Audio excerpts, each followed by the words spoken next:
Productions. Assalamu alaikum. Peace be upon you. My name is Kenny Bomer. I'm the author of the book Islam, Disproving the Patriots of Propaganda. As a student of comparative religions, I have studied both Islam and Christianity extensively, and though I don't claim to be a scholar or historian, I pray that with the help of Allah, blessed and exalted is He, I can convey the truth about both religions. It is also my intention to address the slanderous claims of atheists and known Islamophobes from a reasonable and logical perspective, while distinguishing false and erroneous information from that which is factual regarding the truth and beauty of Islam. My intention is to demonstrate why it is that Islam is the fastest growing religion in every country throughout the world. The Pew Research Center says, and I quote, Islam will nearly equal Christianity in its number of followers by 2050, before eclipsing it around the year 2070 if current trends continue, end of quote. On average, there have been 30,000 new reverts to Islam each year in the United States, most of whom are women, since the infamous 9/11 attacks carried out by those who have been wrongly labeled as Muslims. This is associated with the fact that before the 9/11 attacks, most people had knowledge about Islam. But the impact of 9/11 has caused a curiosity to rise in people for various reasons, with one of those why and how a religion could cause people to commit murder in the name of that religion. Those who can set aside their fears in order to be seekers of the truth will come to the realization that there is nothing in Islam that influences people to commit acts of terrorism or any other type of oppression. This is not to imply that some so-called Muslims never commit acts of terrorism. The fact is, there are people in the world who are willing to use anything that they can in order to achieve and justify their actions in fulfilling their agendas. That includes the use of religion. But nothing in Islam, the Quran, or Hadith, the sayings of the Prophet Muhammad, peace be upon him, anything about killing people unjustly or for any other reason other than self-defense or the defense of others. But people have been led to believe differently due to the constant attacks on Islam through various forms of propaganda. The ability to see through the smokescreen of the never-relenting campaign, one must be capable of understanding that propaganda and the dissemination of information has and always will be utilized to sway the masses. This is done in order to achieve the desired goals of those in power that seem to be determined to normalize bigotry and hatred, as xenophobia combines with Islamophobia, causing division amongst various groups in society. Once again, my name is Kenny Bomer. I am the author of the book Consider Islam, Disproving the Patriots of Propaganda. If you would like a copy of the book, you can go to Amazon, look up Kenny Bomer, or look up Consider Islam, or you can go directly to my website, kennybomer.com. Once again, I thank you for listening. Assalamu alaikum, rahmatullahi wa barakatuh. Peace be upon everyone who's listening.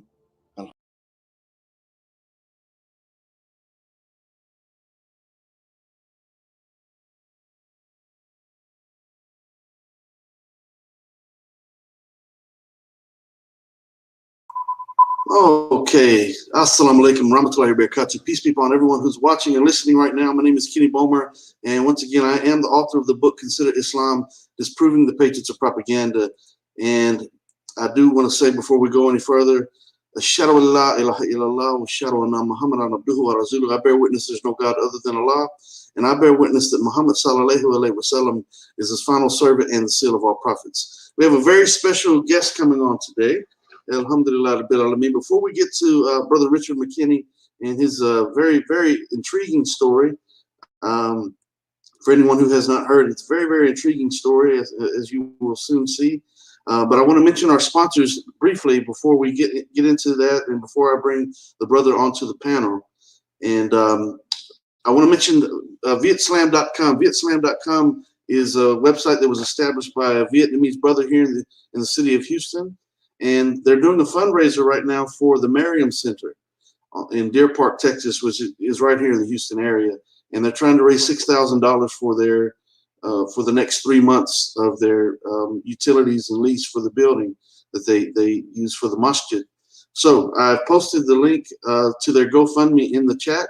And once again, this is for the Merriam Center in Deer Park, Texas. The Prophet Muhammad sallallahu alaihi wasallam said, for anyone who builds a house for worship on the earth, Allah subhanahu wa ta'ala will build the like in paradise. Alhamdulillah. So this is a great opportunity for Sadaqat Jariyah, for perpetual blessings for the Day of Judgment, for literally everyone who walks into the masjid and you help pay for the building. Alhamdulillah, you receive numerable blessings for everyone who walks in.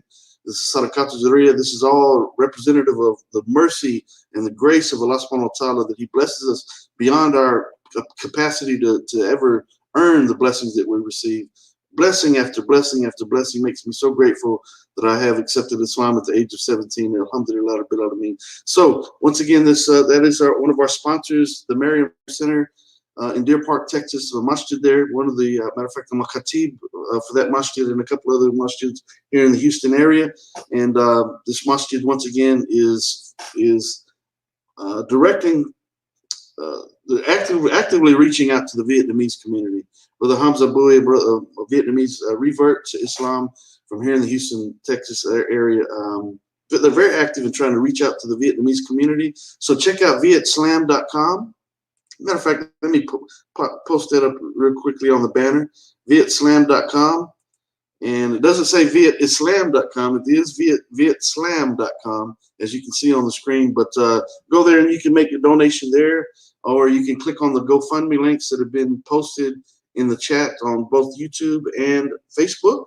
If you're watching via YouTube or Facebook, please share this link for this show, and share it with other people, because this is a very intriguing story. This Brother Richard McKinney that's going to be coming on momentarily to discuss his revert story, and I'm going to let him tell every bit of that, because it's a very intriguing story that I'm looking forward to hearing again. I've heard it before, but alhamdulillah, it's a great very intriguing story. So please check out the GoFundMe for the Merriam Center in Deer Park, Texas, and please donate. Whatever you can donate is fine, inshallah. If nothing more, please submit your dua. Please pray for the masjid there so that they can get their bills paid for the next 3 months, inshallah. This is the month of Ramadan. Blessings are increased by giving to charity and doing sadaqah and giving dawah. And so please help this masjid keep their doors open, inshallah, for the next 3 months.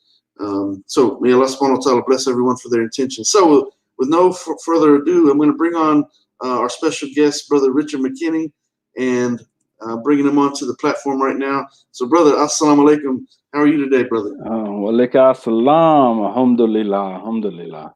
Alhamdulillah. So, brother Richard McKinney, I've had the opportunity to engage with him personally on 2 or 3 occasions. I don't know if it's 3 occasions, but for sure 2, for sure. Yeah. In New Jersey and here in Houston. But it seems like that we've actually met face to face 3 times, if I remember correctly.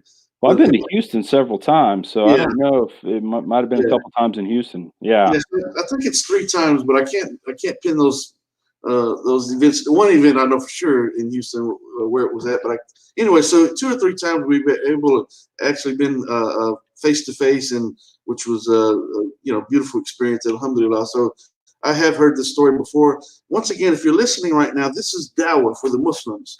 And for the people, we have a lot of non-Muslims come on that we engage. And some of the non-Muslims that we engage, such as yesterday, have a very, very Islamophobic attitude, anti-Muslim. One specifically said yesterday, I am an enemy of Islam. Okay, so a lot of these people, they take this position of patriots, they think they're doing something just. And they have a deep-rooted bigotry and hatred that's within them. It's a poison that's been ingested into the veins of society. It's a poison that causes people to hate their Muslim neighbors. If Brother Richard and I took the kufi off our heads, we would just be other white guys in the crowd. You'd never know. But because we're white, I'm sure the brother can testify to this, because we're Caucasian Muslims, we don't have the stereotypical look of Muslims. We're able to hear things that other people don't hear. And so alhamdulillah. So assalamu alaikum to everyone in the chat, in the YouTube channel and the Facebook. And so please share the link, because this is dawah. Once again, this is sadaqah. This is dawah And so it's important to try to reach as many people as we can with this particular show and this particular message. And I'm very happy to have this brother on to tell his story once again, a story that he's told time and time and time again. But as I reminded him before the show began, it's great blessings from Allah. Every time someone hears it, someone new hears it.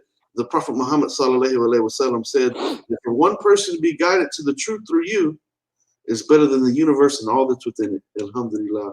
So every time we talk about these things, this is dawah. That's the whole purpose of this platform. And so, Brother Richard McKinney, thank you from the bottom of my heart for being a part of this. I did say that, and we discussed he was on with Brother Sabil earlier in the week. And so I encourage people to check out that video as well.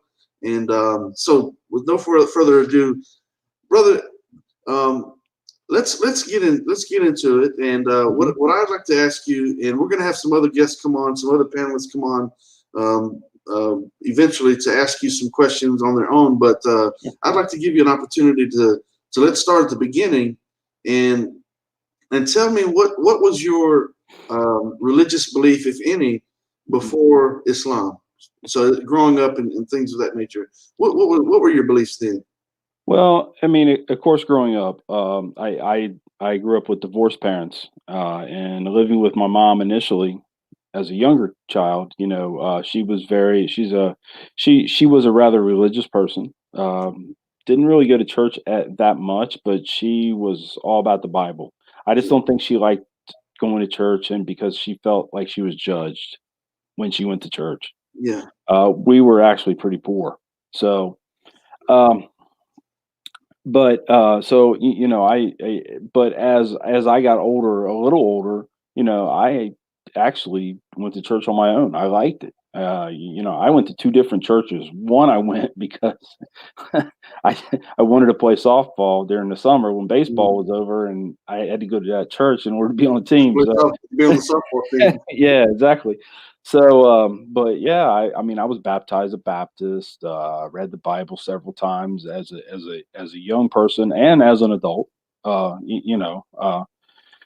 It's just something you do.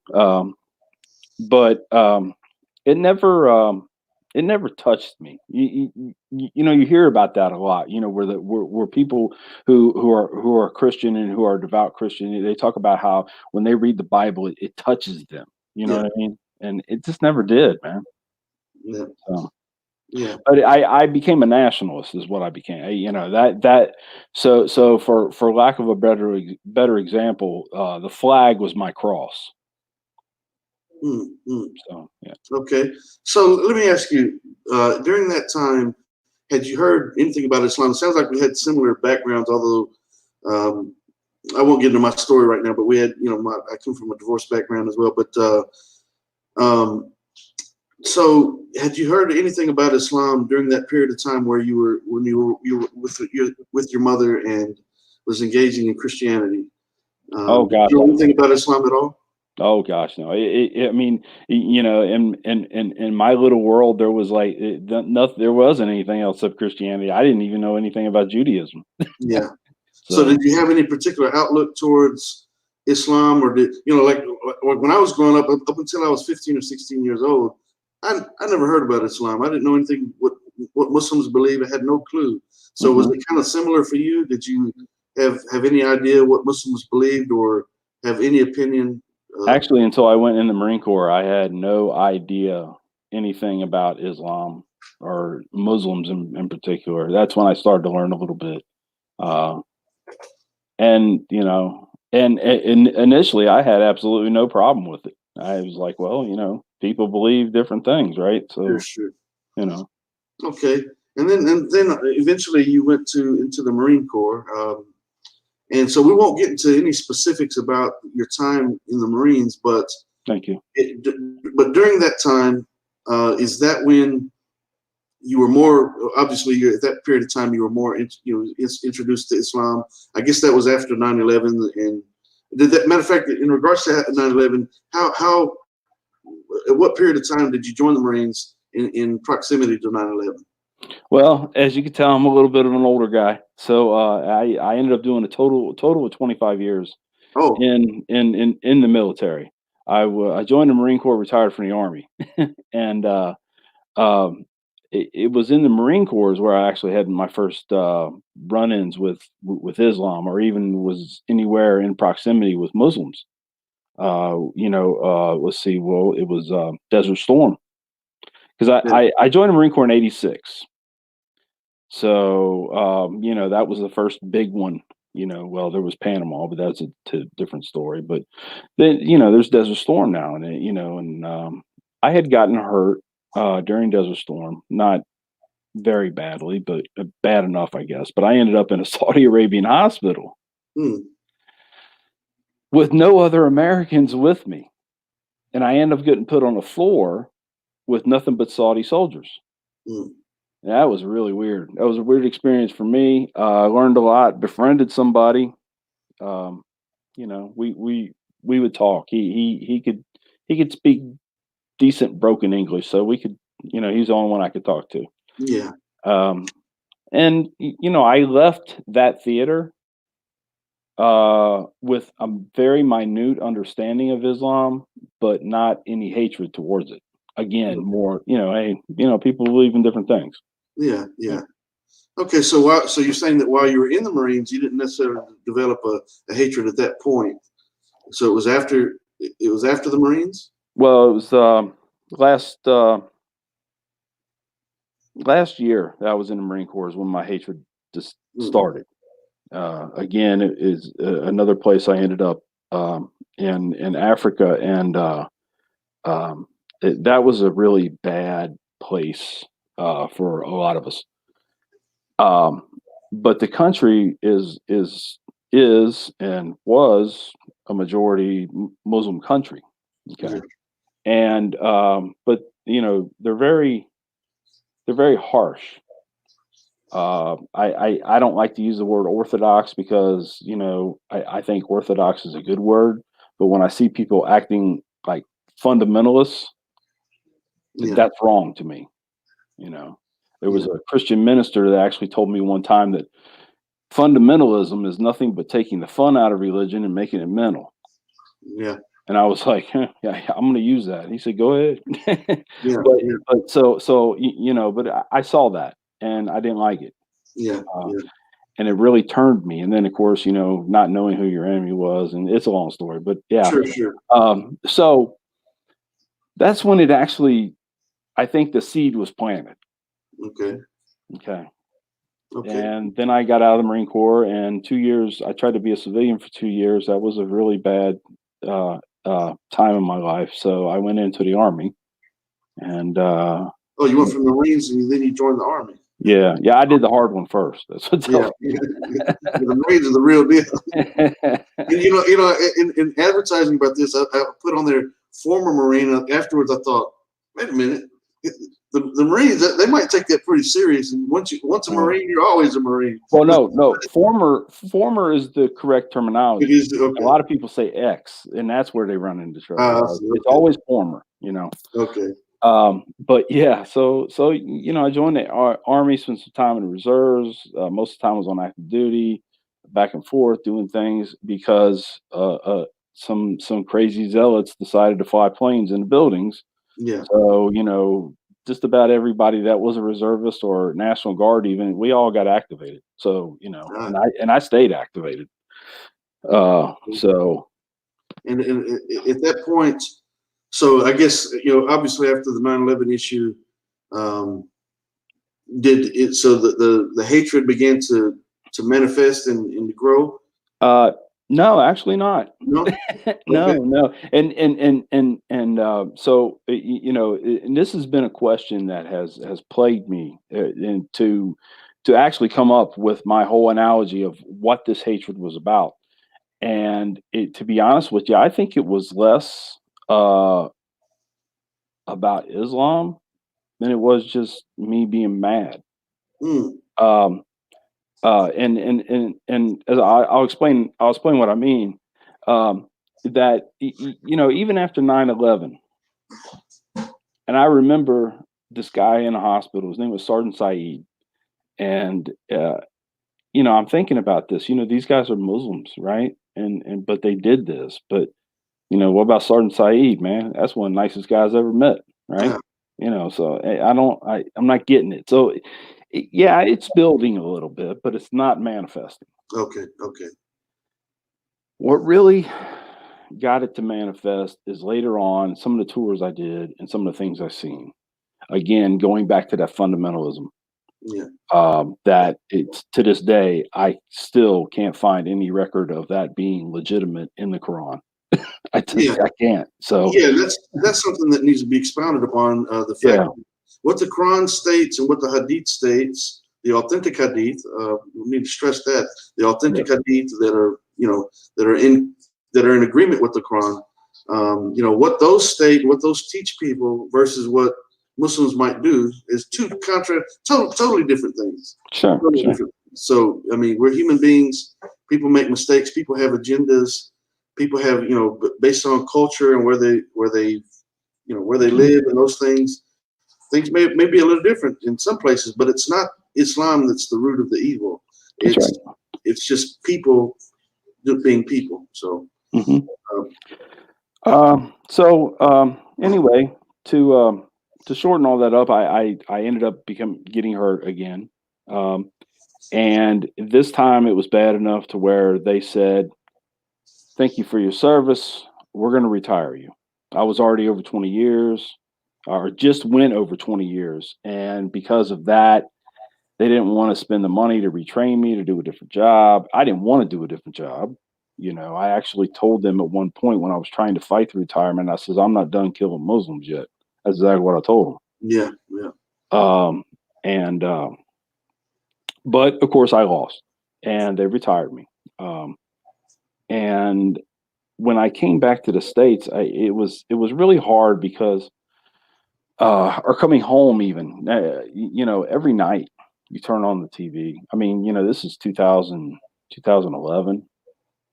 Well, yeah, actually retired I became a Muslim in 2009. So we're talking six, seven, eight. Well, I got injured in six, so 7 and 8, 2007, 2008.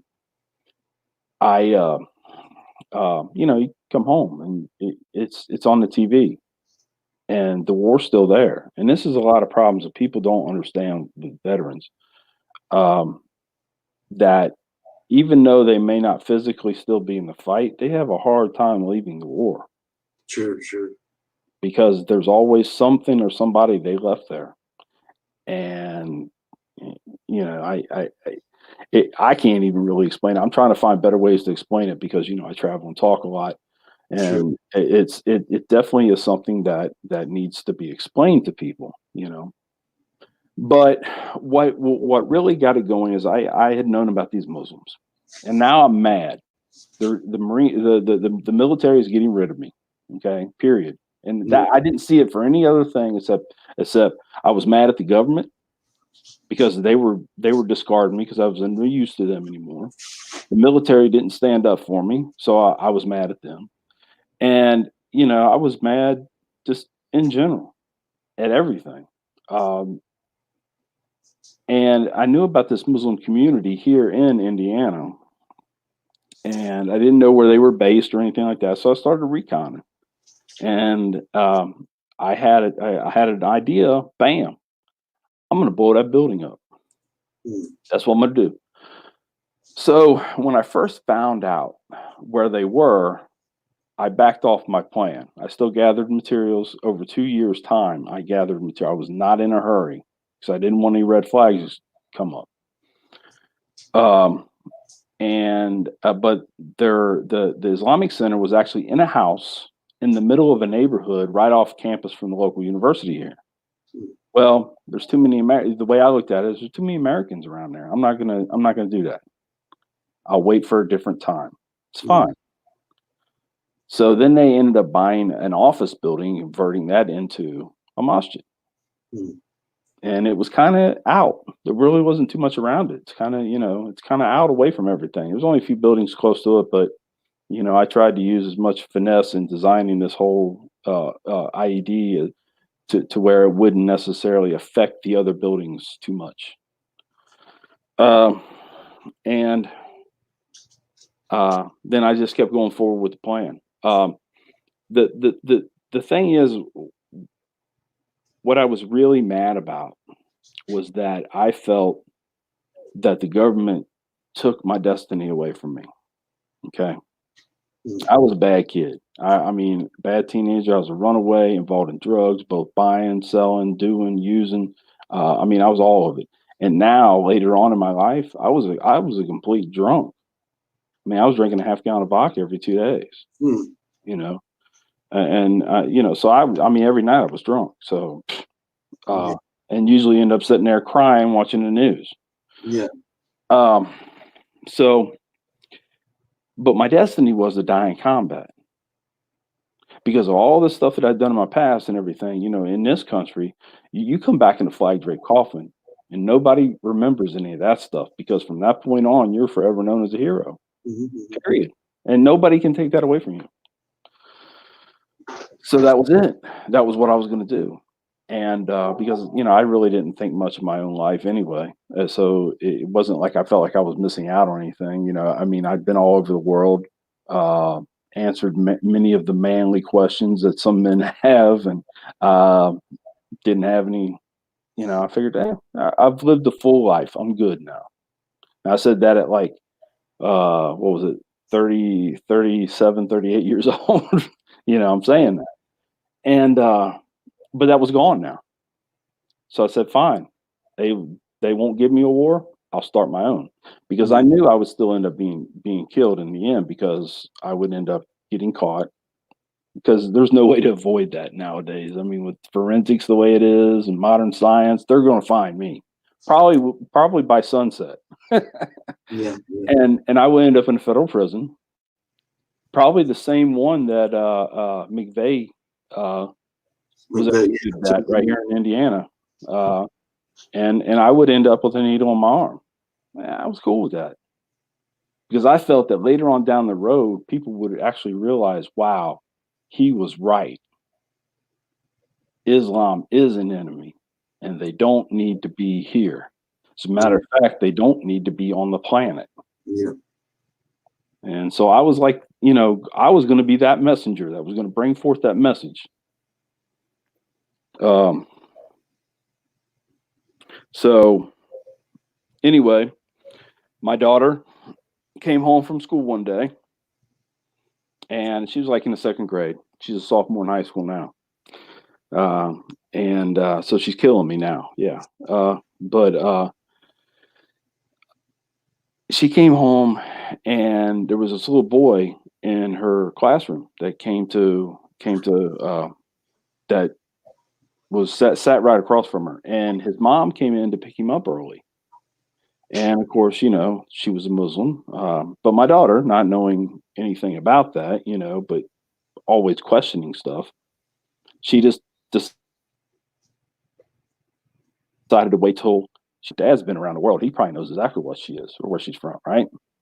Because she was covered head to toe. She's a Muslim woman. She was a hijabi, and that was it. And she asked me about it, and that's when I snapped. And I said that one statement that most bigots say, and that's I don't want my family around those people. Right? Yeah. Yeah. And I said a lot of other things. Well, for any man out there that has a daughter, there's usually always it should always be a special relationship between the father and the daughter, and mine was no different. Um, I loved, I mean, basically, at that point in my life, I mean, I loved everything about that little girl. I worshiped the ground she walked on, you know, Yeah. um, and when I was going off, she looked at me, and it's like she was considering whether she really loved me or not. And that But hit me. That hit me solid, man. because she was reacting to what you had just said, right? Yeah, what the things I was saying, and the way I was acting, it was hateful and mean, and she was questioning how she felt about me, and that hit me. So I said, okay, listen, again, remembering Sergeant Saeed, maybe these Muslims here are not the bad ones. Maybe these are the minority that's actually good people. That because obviously I met one, so I'm thinking there's probably more than one. So maybe these are some decent ones. that aren't just guilty by association. So I said, well, the only way to figure this out is to go and meet them face to face and talk. So that's what I did. Picked a Friday afternoon, walked in. There was only one other person at the masjid at the time, and he looked at me and he smiled. He smiled. And he says, "Can I help you?" And I looked at him. I says, "Yeah, I want you to teach me about Islam." And he said, "Well, how much time you have?" I said, "Well, I got a couple hours." He said, "Well, we'll give it a shot." And I'll never forget that as long as I live. Alhamdulillah. And so we talked. He sat me in the back of the prayer room because they were getting ready, for the Friday khutbah. Yeah. And I listened to the message and I was like, "Wow, that's pretty good." Yeah. They just said that because I was here, though. Yeah. Right? I mean, that's the way I thought. On the show because some white walked in there.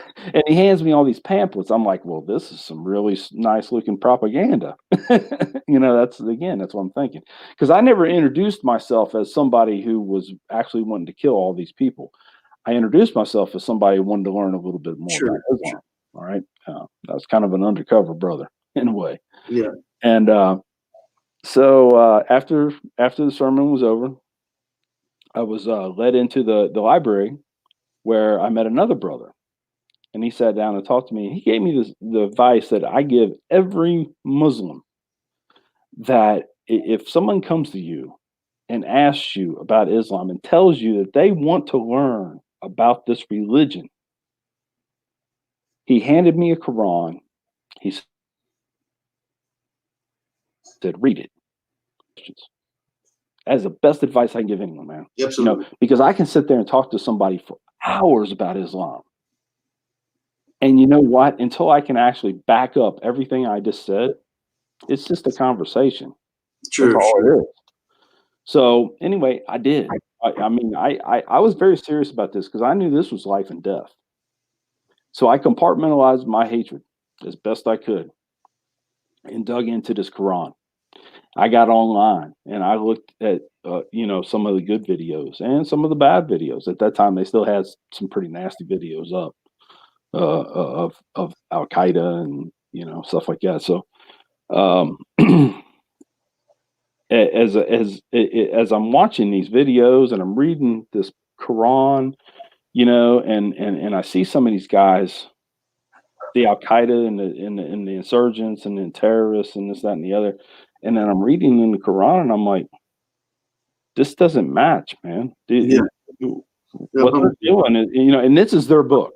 So according to this religion that they follow, their biggest guide is this Quran. Yeah. And then I learned about hadiths and stuff like that. But that was it. That was the main thing. As long as you have the Quran, you will be okay as a Muslim. Yeah. As long as you can follow the Quran. The hadiths are extra. That's right. Okay. Right. So, and I'm looking at this, and I'm thinking, and I read verses like in combat, just like in the Bible, it talks about as we call it the law, okay, and it has that section in the Bible. Well, it also has it in the Quran.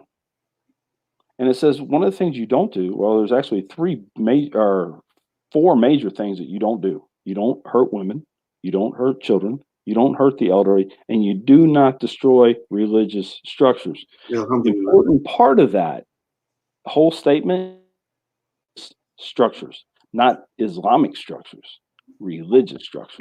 Right. So that means churches, synagogues, and everything. So I'm reading that and I'm thinking, whoa. I've seen those guys do all four of those within an hour. Well, I've never. What guys are you talking about, brother? Huh? You said what? You've seen what guys do all that within an hour? The insurgents. Okay, yeah. And I'm thinking, nobody's ever called me an intellectual, but I'll tell you, it doesn't take a brain surgeon to figure out that they do not represent Islam. That's true. because this book does. I know this book does. So now that I'm reading it, and I'm seeing their actions, you know, um, I don't. y- I didn't I didn't under I didn't understand where they were getting their um, The ideology there. authorization to act the way they did. Yeah. Didn't understand. Actually, did find out the big problem with a lot of the insurgents is they were illiterate. Mm. They were told what the Quran said. Nah. Now, yeah, because they can't read it. Yeah. Matter of fact, I actually was told by an interrogator who I knew that had become a Marine, or he had become a Muslim. He married an Islamic woman and became a Muslim. And he took it serious though. He didn't just become a Muslim to marry this woman. He took it serious. He was really trying to be as devout as he could while still wearing a uniform, because there is conflict there, at times. But he had a little duffel bag, and he would always carry around a prayer rug and two Qurans, one in Arabic and one in English, because he was trying to read the Arabic. He was trying to learn the Arabic, but he still wanted to read it. So he got it had it in English too. Sure. Anyway, he actually got a hold of a would-be suicide bomber, and he got him in there and started talking to suicide bomber, sitting in a chair with his hands handcuffed at his side on the chair legs. And he tells him, he says, I am guaranteed, or no, he said, it says in the Quran that I will be given paradise if I kill the infidel. And he goes, whoa, really? And he never told the insurgent that he was a Muslim. He's just white, looks like me, white guy just like me, right? Yeah. He's got a uniform on. He goes over to his duffel bag and he grabs his Arabic Quran and he slides it across the table. And he said, show me where it says that in the Quran, I'll let you go. Alhamdulillah. And the guy looked, he told me, he said the guy just bowed his head and acted real shameful. Then he says, I can't read. That's what the Imam told us. Alhamdulillah. So there you go. Yeah. And it's no different than the Crusades. That's right. Back then people were ignorant. The only people who could read back then were the priests and the royals. That's right. They were the ones that were backing the Crusades, of course. So right. Nobody knew. There was just a handful of people who actually knew the truth. Yes. And so here we go. This is just a 21st century version of that. That's all it is. That's right. Anyway, cutting to the chase. 8 weeks, man. 8 weeks. And this is what I can go back to a reference that Christians make a lot. And I'm not discounting it because I say Christians. I have a lot of respect for Christians. I have a lot of friends, huge in the interfaith. Yeah, absolutely. I am not discounting Christianity whatsoever. Yeah. One of the things they say, like I said, the Bible never touched. The Quran did. The Bible didn't. It's like I didn't really understand. It didn't grasp me. The Quran did. I read verses like 532, where it says, or chapter 5, 32nd verse, where it says that, to kill a human being is as if you killed all of humanity, but to save a human being is as if you have saved all of humanity. That's so right. Come on. Again, these guys over here that I remember seeing and dealing with, not a representation of Islam. Yeah, alhamdulillah. 8 weeks from the first day I stepped forward or stepped through the doorway of that masjid, I went back to take Shahada, which is another funny story because two of the original guys that I met, I went there on a Friday because, of course, I'm still all about being an American, and I got a little bit of ego still, so I want everybody to see it. Again, nobody knows my actual plan. So you went specifically there that particular Friday to take the Shahada? To take Shahada. Now I've been back a lot. I've been back there more often than some of the Muslims. It wasn't Ramadan, so nobody was there, right? Yeah. Because I had questions. I had all the questions, and I went back to get those questions answered. I wanted to see what they said and how they reacted when I came up with, like that, kill all the non-believers, if somebody tells you that and reads it to you out of the book and just reads you that alone, you're like, whoa, Yeah. okay, without even knowing what the non-believers means, Yeah. without even knowing the historical situation that was taking place at the time, just like what's in the Old Testament of the Bible. That's right. It's no different. Um, and I went back and I told him, I smiled at him and says, I want to take Shahada. I want to be a Muslim. And they looked at me, they looked at each other, they looked back at me, and they go, no. Yeah. And I'm thinking, oh, great. Now they don't want me. That's awesome, you know? And, they told me, he says, you still have more to learn. And I said, yeah, but don't we all have a lot to learn? I got them with that one. They were like, oh, okay, yeah. All right, come on. So, so that was it, you know? Yeah, alhamdulillah. Um, uh, I- I took Shahada and there, man, one thing after another. 3 years after that, well, actually 6 months after I took Shahada was when I came clean with what my original plan was. Uh, and um, it And who did you unfortunately some of them. who did you come clean to? Well, I was actually with one of the I was at a family's house having dinner with them. Uh, I was invited over. They were having some out of town, actually some guests from Iraq that were there, and they wanted to introduce me to them, and they wanted them to introduce them to just everybody to meet up, and it was one of the prominent families in the community. Uh, the husband had been the president of the Islamic Center in the past. His wife is president of the Islamic Center now.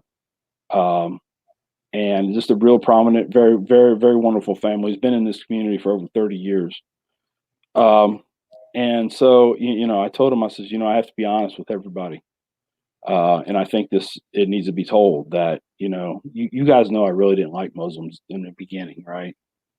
And they said, yeah, yeah. And they said, until, Allah opens your heart. And I says, absolutely. I said, but you didn't know how bad I really did not like you guys. And the husband looked at me, he's kind of concerned. And he's like, no. I said, I had a plan to blow up that building with all of you in it. Hmm. And it was like, could have heard a pin drop. Hmm. And the wife started crying and, just alhamdulillah. Alhamdulillah. And, the husband, he came over, he gave me a hug. He was crying. He's a very, very emotional person. I love him so much because he's very, very, he is not afraid to show his heart. And Yeah. that's awesome. So, and he himself had been through a lot. He was a refugee in Afghanistan years and years ago, back during the time of the Russians. And so I was really welcomed. And then once the story got out to the rest of the community, there's some people that really just stayed away from the masjid then, and to this day that still hurts me. That was 10 years ago, 11 years ago, and that hurts me now still. Um, but I can only control myself. I can't control others. Alhamdulillah. I try to be honest with everybody I meet, um, and that was just me being honest. Yeah. Um, and that's when somebody came to me and says, I think people need to hear that story, and because there's a lot of hate going on and everything, and that's when I started to tell it. Alhamdulillah. And that's what brought the FBI to the house because nobody knew about my plan. Absolutely no one knew. Everybody that knew me knew I hated Muslims. Yeah. My wife did not know even then about my plan because I didn't tell her. I told the community, I didn't tell her. Yeah. She didn't even know until the FBI came to the house. It was a very long night at my house. that day. Let me tell you. Mm. So, um, I bet it was. but telling the story, and somebody decided they needed to turn me in. Mm. Which, so they did the investigation, and contrary to popular belief, since I'm now a Muslim, I have no need for all the materials that I gathered. So I got rid of them, and I got rid of them the right way, just so, I mean, Yeah. but I Well, didn't have any more. So there was no evidence, so the case was closed. alhamdulillah. Alhamdulillah. So when you took the shahada, the brother that you told, he cried and he embraced you when you did the shahada, or when he heard that part of the story. That was the day that you did the shahada, right? Uh, well, the day I took Shahada, there was a few people actually that Okay. kind of cried a little bit because Yeah. I'd really gotten chummy with everybody. Yeah. I'd become friends. Okay. You know, The reason I bring it up is because I remember the day I took shahada, not too far from where I'm at right now, where I live here in Houston, and the brother's name was Dr. Boozdar. And it was the first time I ever went to a masjid, just briefly, and I went to tell him I wanted to accept Islam. I yeah, didn't even know. I didn't even know the name Shahada. I was 17 years old. I didn't know what Shahada meant. Actually, I was a little yeah, bit older. I yeah, accepted Islam in my heart at 17. I did Shahada when I was probably 19, maybe 20. But I didn't know what Shahada was. All I know is that I've been reading this book, and I believe that this book is from God, and I want to be a part of this. And he had me. I went and took a Shahada. I took a shower, did ghusl, and when I came out, I did the Shahada, and the brother cried and cried. I'll never forget it. That's why I bring it up, because it touches me, yeah, just the memory of that. He yeah. cried. He was so touched by me doing the Shahada with him. And anyways, I don't mean to get sidetracked from the story, No, but no, no, that's fine. And that's why they cried at that dinner I was at their home, because that was proof of how Allah works His grace, and alhamdulillah, and comes to those that He chooses. that's right. And I mean, I still have trouble saying it because it sounds so egotistical, but He chose me to do Oh, it this sure, way, that's because absolutely. I have a message, and I mean, as I tell people, it's still kind of humbling to me a lot when I go to places to speak, because I'm just a person. Yeah, I'm not special. you're You humble. know, That's right. That's all. I'm a guy with a story. There you go. That's really it. Well, it's been a great gift that you've been given, that we've all been given when we accept Islam, and so in that way we're all special. Alhamdulillah, Rabbil Yeah, Alameen. yeah. So yeah, you are special, brother, and this is a beautiful, beautiful story. It's I can't stress enough. I know you've told the story in many speaking engagements over and over again. I want to thank you so much for telling this story, because it's dawah for people who have this hatred that wasn't even to the extent that you had it, where you actually wanted to kill some people, Hmm. kill these Muslims. Some people just have this inner hatred. But it's not on that level. And so hearing a story like this and saying, how can a man Sure. that was so adamant, in his hatred against Muslims become one? And it's beautiful. I mean, we hear that in the stories of the Sahaba, where the man was planning to go kill the Prophet of Allah, Yeah. sallallahu alaihi wasallam. He heard the Quran being recited from outside and began to weep and accepted Islam. Alhamdulillah. And so Exactly. he planned to kill the Prophet himself, Hmm. sallallahu alaihi wasallam. So this is a beautiful, beautiful story, and man, I encourage you to keep telling it over and over and over and over again till the day you pass away, because everyone that hears it until the day of judgment, everyone who hears it. That's why I feel so blessed right now to have you on. I feel so grateful to Allah, and I'm thankful to you, brother, for taking time out of your life to come on and share this story with other people, because it's sadaqatu jariyah, perpetual blessings for anyone that we influence, until the day we die, until the day of judgment, for that matter. All these recordings, all the memories that you planted seeds here and there in your speaking engagements, everyone that's touched by that, we receive blessings for that until the day of judgment. Alhamdulillah, by the mercy of Allah. It's a beautiful, beautiful story. So keep going, because you talked about you were discussing that, and you revealed to the president of the masjid. He was the president, right?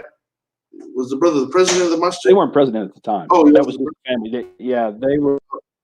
Um, who was the president at that time?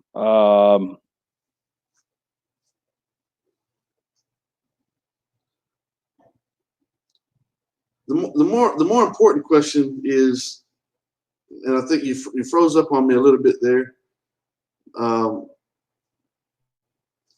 Alhamdulillah. So Brother Richard McKinney, he froze up on me. I'm gonna take him out of the feed, and then we'll bring him back in. So, brother, if you're listening, we'll give him a second to try to come back in. But Alhamdulillah, if you're watching this right now, this is a beautiful story. Alhamdulillah, Rabbil Alameen, a beautiful story. And the brother, we did lose signal with the brother, but I'm sure he'll be back, inshallah. But if you're sharing this right now, share this with people. If you're a Muslim, take the the great opportunity as a brother is coming back in. Okay. Yeah, I was like, oh my gosh. Yeah. I was just saying before we get back into this, I was trying to stress to the people, the Muslims out there, to share this story, share the links, share the story with other people. It's dawah. It's dawah. This is sadaqah. This is dawah for everyone that's touched by this type of a story. Alhamdulillah, it's man, if we can wrap our minds around the importance of this opportunity, to convey the truth to anybody. The Prophet Muhammad sallallahu alaihi wasallam said, for one person to be guided to you, once again, is better than a whole herd of red camels. Camels at that time were represented people who had wealth and fortune, right? And it's better than all that. All the riches that you can imagine. One person being guided through you is better than all that. So we need to keep telling these stories, share the stories with non-Muslims, talk about Brother Richard McKinney, share his story with other people, inshallah. It's a great blessing from Allah subhanahu wa ta'ala. So, brother, in regards to the president of the masjid, the reason I bring that up, because who became the eventual president of that very masjid? Well, it was let's see, it was 2 years after I became a Muslim. I became president of the Muslim Students Association of Ball State, because I was in college at the time. The military paid for it, so I was the old guy in class. And then a year after that, I became president of the very Islamic center that I was going to blow up. Alhamdulillah. So, yeah. So if you're hearing what's going on here, Allah says in the Quran, man plans and Allah plans, and Allah is the best of planners. Yeah. Alhamdulillah Rabbil Alameen. So this brother went from planning to bomb the masjid, and then eventually accepted Islam and became the president of the very masjid that he planned to bomb. And my goodness, alhamdulillah, if this is not Allah working in the midst of, there's no question about it. No question about it, obviously. I mean, we know that as Muslims. Allah calls to Islam those whom he chooses, and will take the most, distorted heart, the most evil heart, and twist it and turn it to something good, alhamdulillah. Change a person's whole way of thinking. And so this is, once again, I can't stress enough, the importance of telling this story over and over again, because there's so many people out here with a deep-rooted hatred and prejudice within them. And most of them, if you really sit down and talk to them, they don't really know why. No, they don't. It's based on the propaganda. That's why we wrote the book, Consider Islam Disproving the Patriots of Propaganda, because they've had this sense of patriotism instilled within them that tells them that they should hate Muslims. Mm-hmm. But they don't really know why, because like you said, you remember what was the brother's name in the service? The Muslim brother that you said that you thought he's a nice guy. Was it Sabil? No, not Sabil, but Sergeant Saeed. He was the one I met in the hospital. Yeah. Yeah. So a lot of these people that have this hatred within them, if they would stop and think about the Muslims that they do know, matter of fact, they know there's some people that are Muslims that they don't realize they're Muslims because they're regular everyday people like they are. Yeah, exactly. So you have Brother Saeed, for example, and being the person that comes to your mind. So may Allah subhanahu wa ta'ala bless this brother for his dawah, because he carried himself as a decent human being, the way a Muslim should carry themselves, and he planted seeds just without even Maybe he never even said a word to you about Islam, but by his character, by his actions and his deeds, he was planting seeds, and that's dawah, alhamdulillah. So, in the same way, we all have that opportunity. When people know that you're Muslim, the microscope is on you, the magnifying glass is on you. They're watching you. They're looking for something to attack or something to criticize. And, through our actions and our deeds and following the example of the Prophet Muhammad, sallallahu alaihi wasallam, keeping a smile on our face and being engaging and answering difficult questions if we can. If we can't answer those questions, go find someone who can. Just being decent to people, trying to help neighbors and all those things. It's a beautiful story, brother. Beautiful story. And I pray that Allah subhanahu wa ta'ala blesses you for, every step along in that journey. You're a soldier of Allah. You're a soldier of Allah fighting a true jihad, which is what? Breaking down misconceptions and misunderstandings about what Islam is and what Islam isn't. And we're on the front lines, alhamdulillah. I say, as far as I'm concerned, you and I are brothers in this fight. I mean, everyone who is engaging in and we all should be. We're brothers and sisters in Islam, engaging in, telling people about the gift that we've been given. That's jihad. That is guiding people to what's best. Starting with ourselves and looking for what's best within ourselves and trying to propagate that and demonstrate that through our actions and our deeds and through the words that we speak and the words that we don't speak and the words we don't, things that we try to stay away from. And man, it's a great opportunity. Got me excited just hearing the story again. I've heard the story already a number of times, but it's a beautiful story. And brother, it's a great opportunity. So let's do this, inshallah, if you're willing to do so. We'll bring some people onto the panel and have them ask some questions. We have Brother Ibn Anwar, who's one of our regular panelists. Is there a question? Assalamu alaikum, brother, and Brother Marshall. Yeah, what you were just discussing. I have a question, brother. Ibn Anwar, I have a question. Can I ask you a question, yeah? Uh-huh. Your previous, couple of days ago, one of your posts that you made. Okay, he's Brother Ibn Anwar sounds like he's engaging in two different conversations right now. So, Brother Marshall, do you have any questions for Brother Richard McKinney? Man, I'm wiping my eyes right now, man. That made me cry. Man. Subhanallah, my question for you is, when you came back, what was the biggest hate you had about Islam? I mean, what was your biggest I should say, what was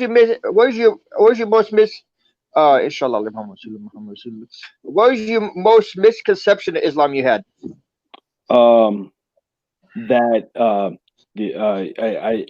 think it used to be an old adage that all Muslims are terrorists and all terrorists are Muslims.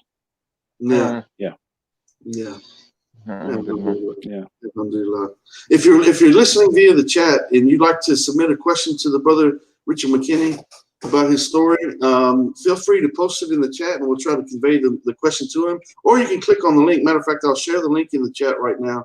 If you'd like to join the panel and actually ask him in person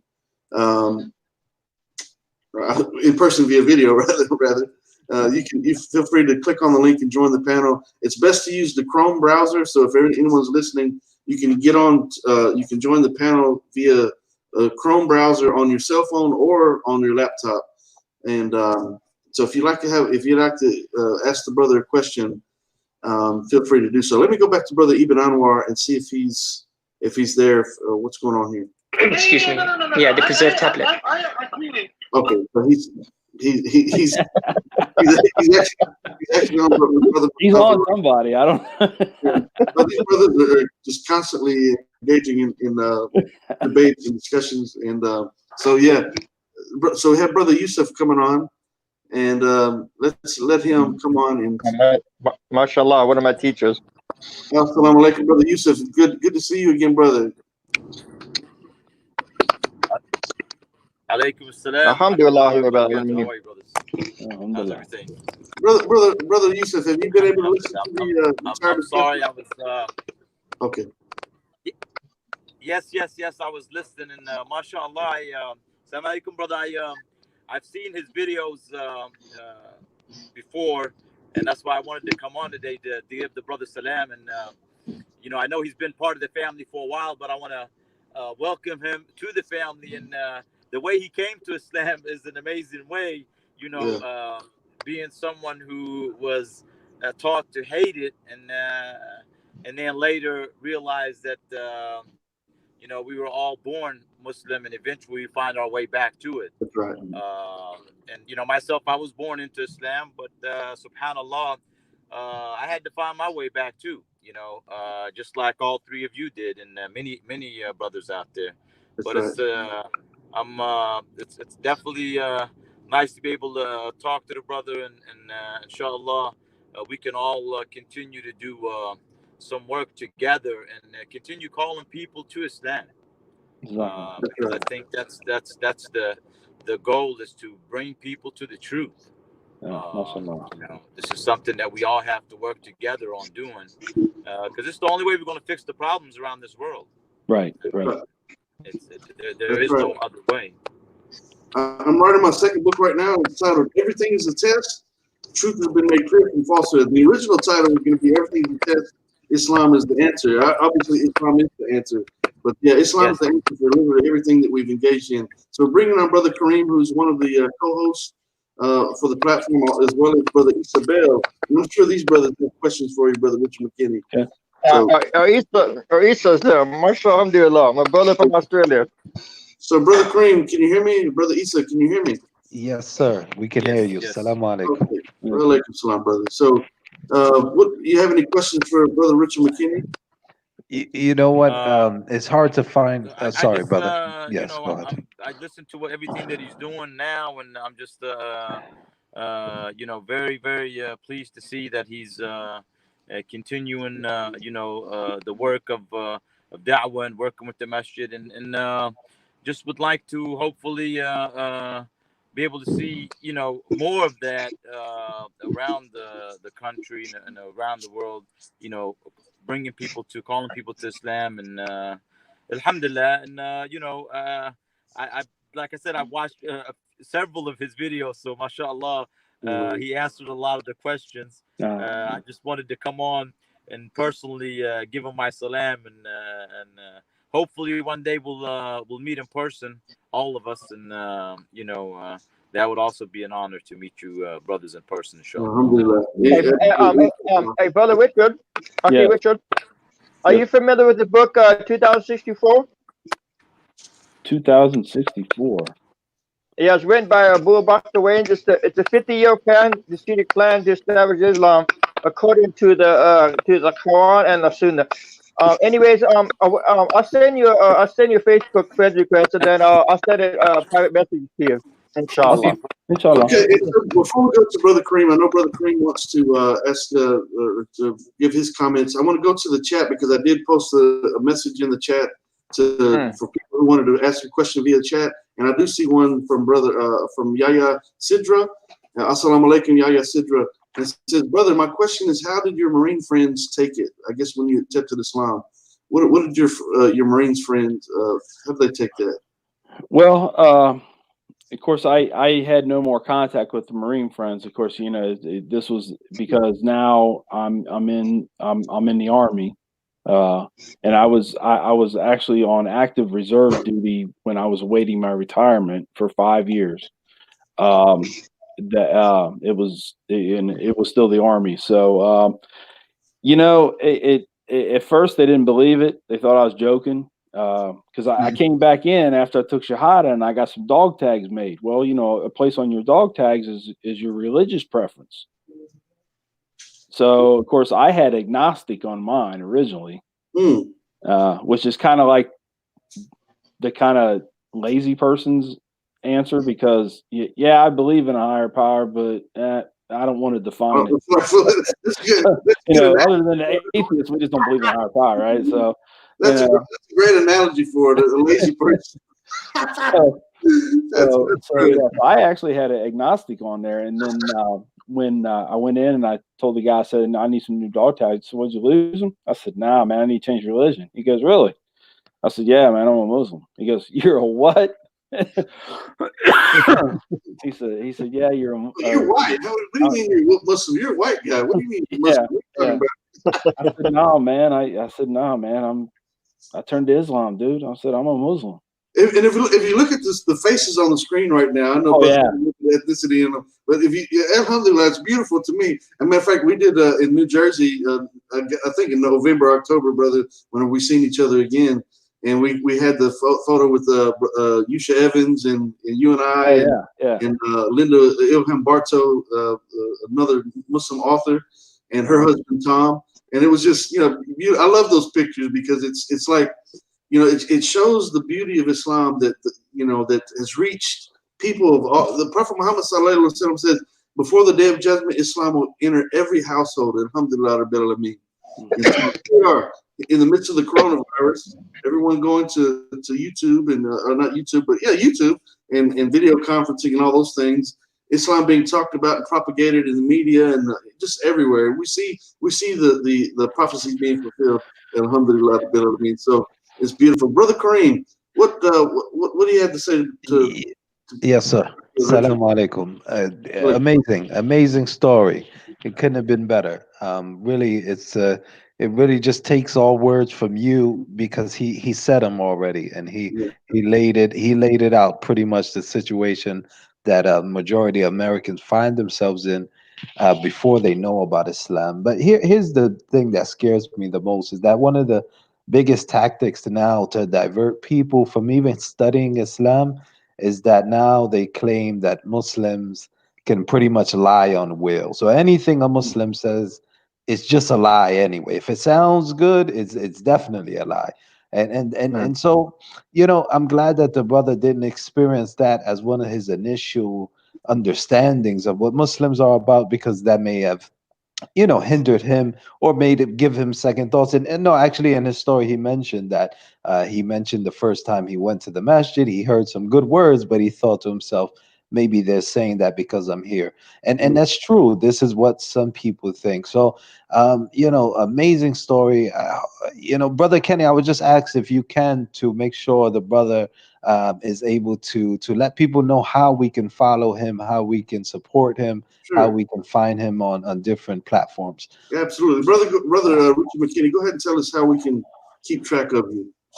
Well, I'm on Facebook. I really don't go to Facebook much except to like friend people because I get like 100 requests a day. It seems like, and I had an Instagram account, but somehow I forgot the password. I'm locked out of that. I know the feeling. Really bad. Well, see, because I got a different phone, and so when I got a different phone, I put Instagram on there, and then for some reason I can't get into it. No. So I'm trying different things, but I'm on Facebook, and my email is RAMCKINNEY1081 at yahoo.com. I try to answer all the emails. I don't have people working for me to answer, so usually I'm the one answering it, which nowadays is not too difficult since I'm on my own schedule, sort of. But yeah, I love to hear from everybody. Alhamdulillah. Okay, well, speaking of that, we have another question in the chat before we go to Brother Isabel. He's on the platform with us, and someone is asking under Thesia, I guess, assalamu alaikum, and is saying, what is required from born Muslims to help in eradicating these prejudices about Islam? So what can people born as Muslims, what can they do to help eradicate the prejudices about Islam? Yeah, that is actually that's actually a good question. I've never been asked that, and I think it's an important question too, because as the terms that I've learned in Islam when referring to Muslims is you have the indigenous Muslims, which would be me and Kenny, right? And then you have the ethnic Muslims, which are the people who are born into Islam. Primarily from other countries, from Muslim nations. And a lot of the things that I see myself trying to explain more often than not are the culturalisms within the religion. And culturalism has taken this religion back 1,000 years. Yeah. because the things that we're doing, we and I've even seen this in different translations of the Quran. We have the Arabic, which is it's documented that has been unchanged since the beginning. That is the word. That is, period. But when you translate it into different languages, I don't care what language it is, I don't care what you're translating, things are not exactly 100% as it says in the original language, because you just can't translate languages. The languages don't work like that, right? That's right. So they try to get it, and alhamdulillah, I'm sure they try their best, and I'm sure they do what they do is right. But there's some of the translations that can be held into question, especially when it comes to a particular one would be like striking your wife. Yeah. That's a big question, because to a non-Muslim, especially an Islamophobe, they think that open beating of your wife is just an everyday thing. Yeah. And when in fact it really has little to do with that whatsoever. But you have to dig and you have to search. You can't just read it. It's not a John Grisham novel. You can't just read the book. You have to. It's a text. It's like a school text. It's a book that you have to research, and that you have to have try to get other resources to try to understand what it's saying, because Allah says in the Quran that we will show them our signs in the universe and within themselves, and so they know that this book is from their Lord. So it's our obligation as Muslims to seek knowledge. It's part of our deen. It's something that we have to do. We have to seek knowledge. So I don't mean to interrupt you, brother. No. Yeah, but like the question says, like the question asks, what can the ethnic Muslims do, right? Yeah. And that's just it right there. Dispel those falsities. That yes, are there people who call themselves Muslim? Do they act that way, and do they say it's legitimate due to the Quran? Yes, they do. Absolutely. And we have to stop denying that, because people who consider themselves Muslim and consider themselves good Muslims do things related to the way that they grew up and where they grew up at. That's right. That's true. And it's no fault of theirs. It really isn't. It is no fault of theirs, except for the fact that they did not take the time to actually research.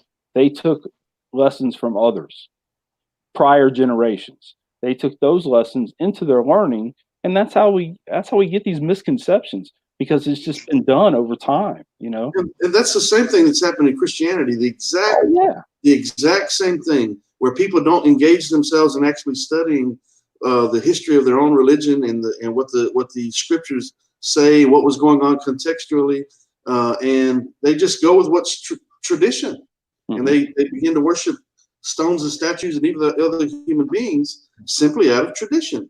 Yeah, that's all it is. Read in the name of your Lord who created.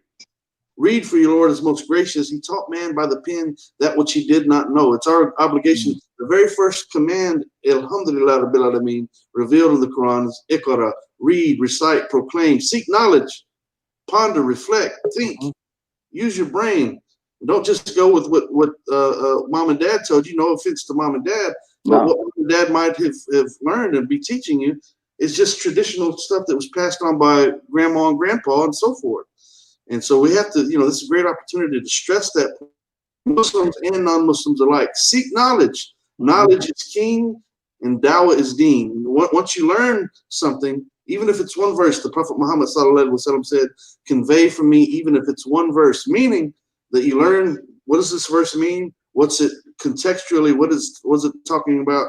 What is the analytical interpretation? What is the tafsir? What is this verse telling me? And once you know that, you have an understanding about that, then it's your obligation and a great opportunity to explain it to someone else who doesn't know. Yeah. So great answer, brother. And only the ethnic Muslim, this is something that I can't do. Kenny can't do this. The ethnic Muslim has to do this, because that's where the problem started with the culturalism. That's something that we can explain, but the best answer we're going to give is that's not Islam, it's culturalism. People are tired of hearing that answer. That's right. That's right. So brother Ibn Anwar is back on the panel, and he's asking in the chat.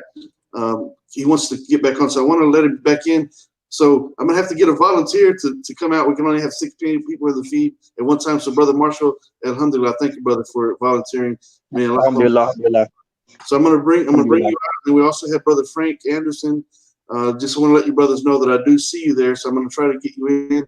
We also have Brother Isabel that I'm sure he wants to ask you questions. So Brother Ibn Anwar, assalamu alaikum, brother. Wa alaikum salam wa rahmatullahi wa barakatuh. Assalamu alaikum to all of you. Again, thank you to our beloved brother Marshall there for being so generous and kind to allow me to get on the platform. Terima kasih. Yeah, alhamdulillah. So how are you, sir? The ex-marine. have you been listening to the interview? Yeah. I was following the interview. Yeah. Alhamdulillah. Do you have any questions for the brother? Sure. How do you find being a Muslim now compared to how you were previously? Well, one thing for sure is that I'm still alive because I'm without a doubt certain that I would have died by now, whether it been through just my hatred consuming me, and whether it be through heart disease or whatever from my drinking, because of my drinking was so bad. My whole life was centered around drinking and womanizing. That was it. That and speaking about my country like it was heaven on earth. Yeah. I mean that was it. So I definitely feel that I probably would not be alive now if it wasn't for Islam. Yeah, alhamdulillah. Inshallah, that's really sure. Yeah. So Go ahead, brother Ibn Anwar. Go ahead. So do you think that because Muslims, including those that get themselves involved in work, da'wah work, right? So they have to handle lots of different kinds of people, and many a time they come across individuals that are not very pleasant, if you like. Seeing that you've mentioned some of the things that you were into way back then before you accepted Islam, and despite all of that, eventually, alhamdulillah, by the grace of Allah, you did eventually come to Islam. Do you think that Muslims ought to try their level best, despite the difficulty in preaching to difficult people, that they should inculcate greater patience in themselves and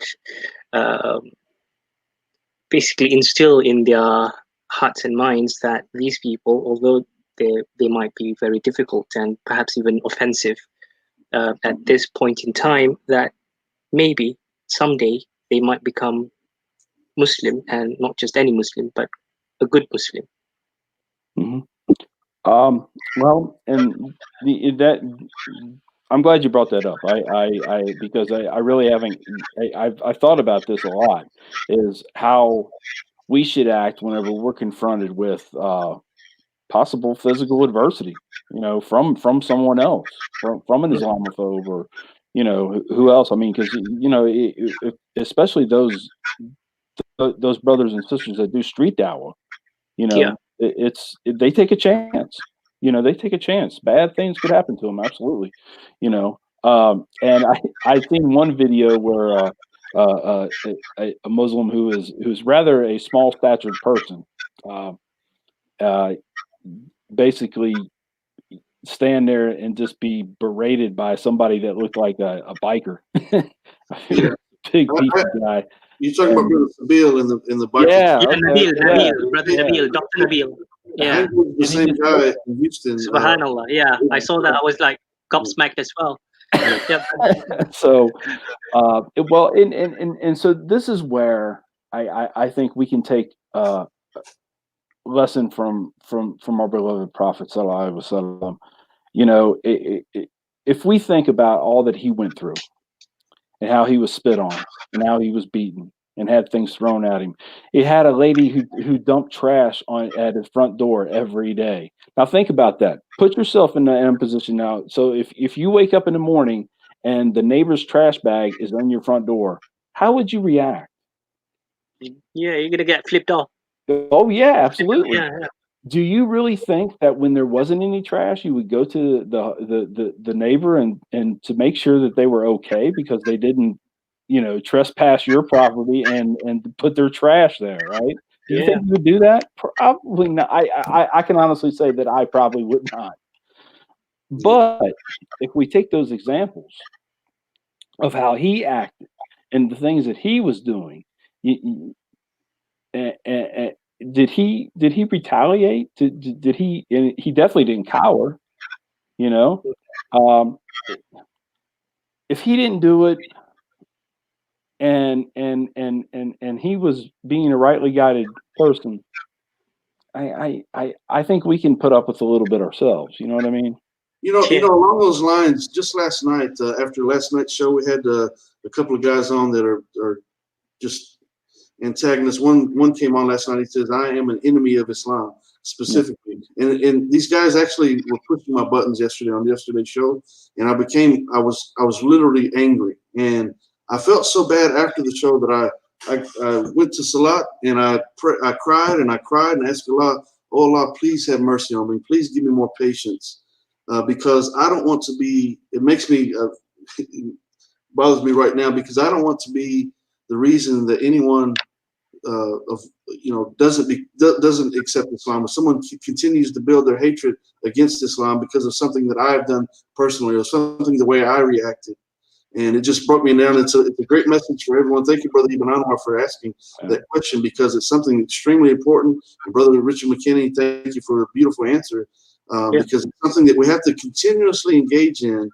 Allah says in the Quran to invite to the way of your Lord the wisdom and kind words and argue with them in ways that are best and most gracious. And I found myself last night in yesterday's show not doing that, and it bothered me so deeply. And I cried and cried during my salat because, it's a great opportunity. This is a great gift that we've been given, and we have to find the best way to share it. And we can't find we're not doing so if we're allowing ourselves to be angry. The Prophet, peace be upon him, said, if we find ourselves becoming angry and you're standing, then sit down. And if you're sitting and you're still angry, then lay down. And literally, I told my wife last night, we talked about it after the show, and I told her that's what I'm going to do from now on. If someone is on the show that bad, I'm going to get down. I'm going to lay on the floor right there because I want to be patient. I want to follow the example that the brother just mentioned, follow the example of the Prophet Muhammad sallallahu alaihi wasallam, and all the prophets that were antagonized and attacked in great variety of ways, far worse than we'll ever be. So we got to follow their example and try our best to strive against our own weak inclinations and our own weaknesses of the flesh. And so, brothers, that was a beautiful question and a beautiful answer. MashaAllah. Thank you to both responses, and that was very beautifully explained. Another question, if I might ask. So a lot of, I think, potential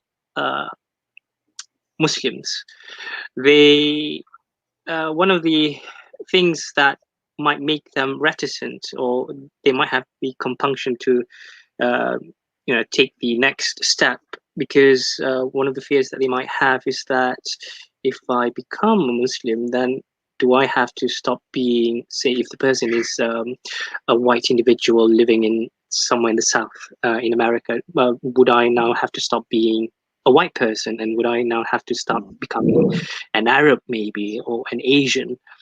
Yeah. So what do you think about that?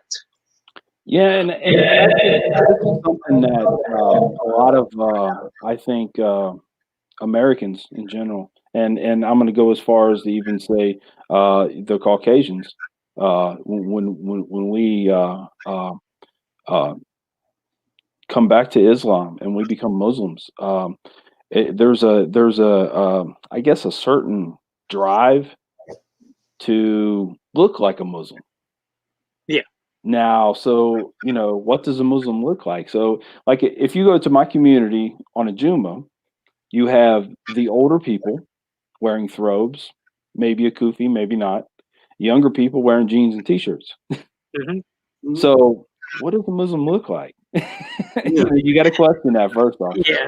So really, so the thing is you're not you're not going to be something because of the religion. You're trying to be something because of the culture behind the religion, Yeah. which really does not matter because it's not a cultural thing, even though it's portrayed that way by too many people. But it's not. It's a world thing. It's like it says, in the Quran. Allah made us into different peoples and different tribes and different nations in order to get to know each other. So it's okay to be who you are. You know, I Yeah, I, exactly. I So a wear a person can, kufi because it helps me to remember yeah, and and to be honest with you, a funny side of it right now is because I haven't had a haircut in I don't know how long, so it keeps my hair in place. neither have I since the lockdown. But so you would confirm to our audience One that time. Brother Richard, say that one more time in regards to the kufi. the You wear kufi, it. yeah, What did you say about remembering? Yeah, it gives me a sense of remembrance Okay, so of alhamdulillah, Allah. There's something always over me. yeah, that's right, You and know?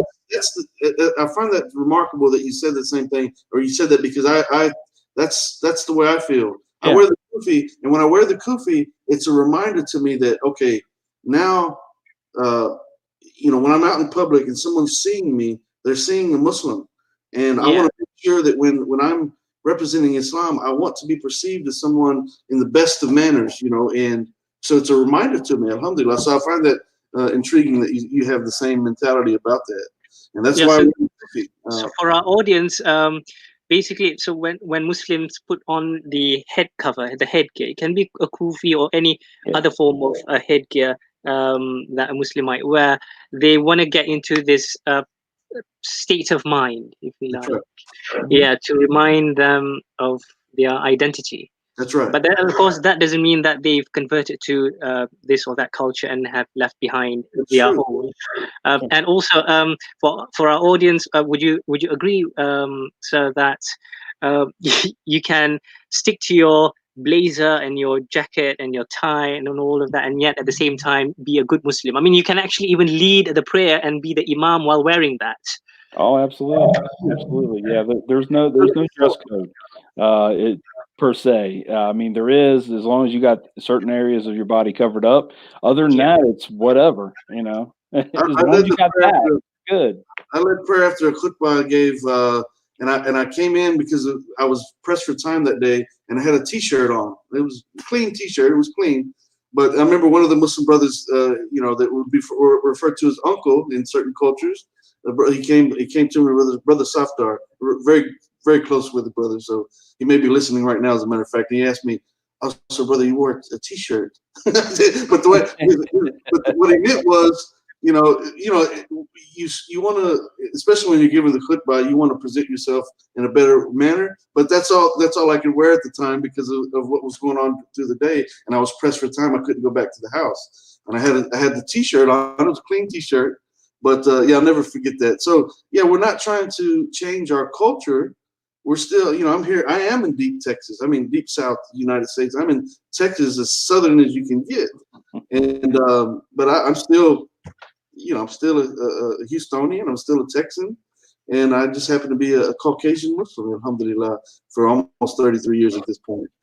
Now, I like to wear cultural stuff. I'm not going to lie about that.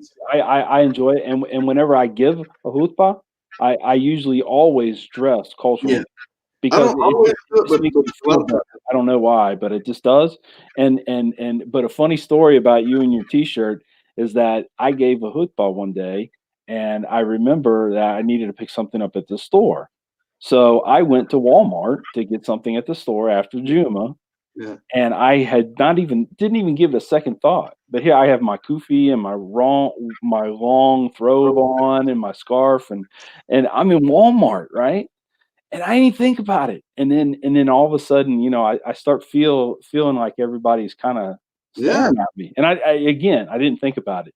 And I looked around, and they were staring at me, and they were like whispering to their neighbors and stuff. Yeah. And that's when I looked down, and I said, "Oh." And then it hit me. It's like, "Oh, that's what that feels like." Yeah, that absolutely. I'm glad you brought that point up. That's beautiful because our Muslim sisters, the greatest ambassadors of Islam, they go through this all the time. People see them, they're whispering, they're looking, and a Muslim man, he could take the kufi off his head, and he might look, from like he's from the Middle East or somewhere, but you don't know if he's Hindu, or if he's, you don't know what he might be Christian for that matter. But yeah, it's just stereotypical nonsense that we see constantly. Honey Buns, I say Honey Buns, it's Ronnie Pena. That's his comedian name. Honey Buns. He's got a question in the chat, a very good question, and he says, and Brother Frank Anderson and Brother Isabel, we're going to get to you on the panel here in just a moment. Just want to recognize some of the questions from the chat. But Honey Buns, aka Ronnie Pena, my friend that I told you, you actually talked to him earlier before the show, Richard. Ronnie Pena, I went to high school with him, and he says, do you help fellow military brothers and sisters integrate with civilian life, and do you still have a problem with it to this day? So do you help fellow military brothers and sisters integrate with civilian life? Okay, all right. Still have a problem with it to this day, integrating back into society.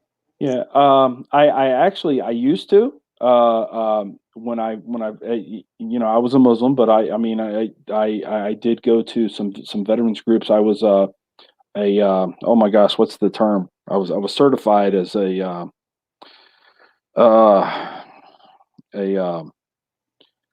peer counselor. There you go, peer counselor, and we would meet as a group, just veterans.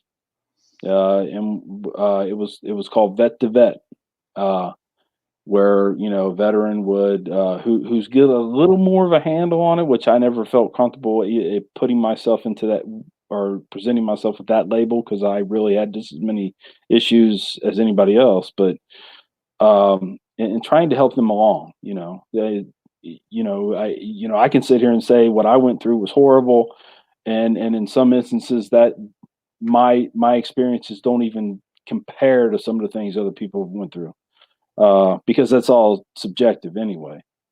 But yeah, I have done a lot of work. I actually went to the public transportation company here in the city of Muncie, and lobbied them, and actually made a presentation at one of their meetings to get free bus fare for all disabled veterans. So yeah, I've done work, because even though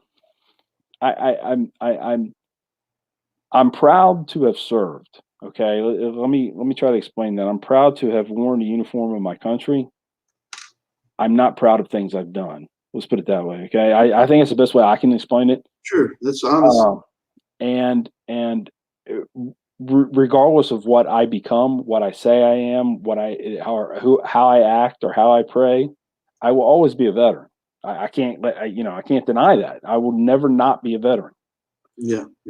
So in working in the cause of Allah, I think helping out veterans is also a part of that. I'm not putting any effort towards bringing them to Islam. I'm just trying to get them to not be a part of that 22 a day.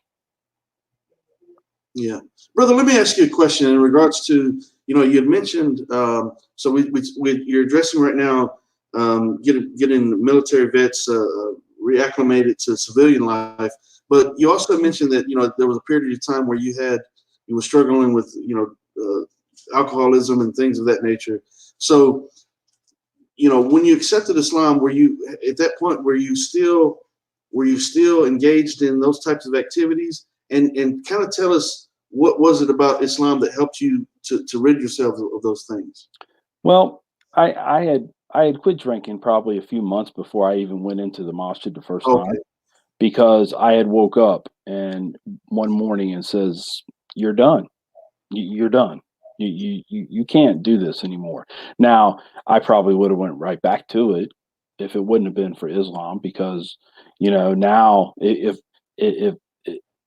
I have no desire, and one of the reasons I have no desire is I know it's not allowed. That's right. I mean, so it's actually easy. I don't go. I never. Well, I was ordered to go to AA meetings one time when I was in the military. I was still in uniform. My first sergeant had me go into AA meetings, but I hated it.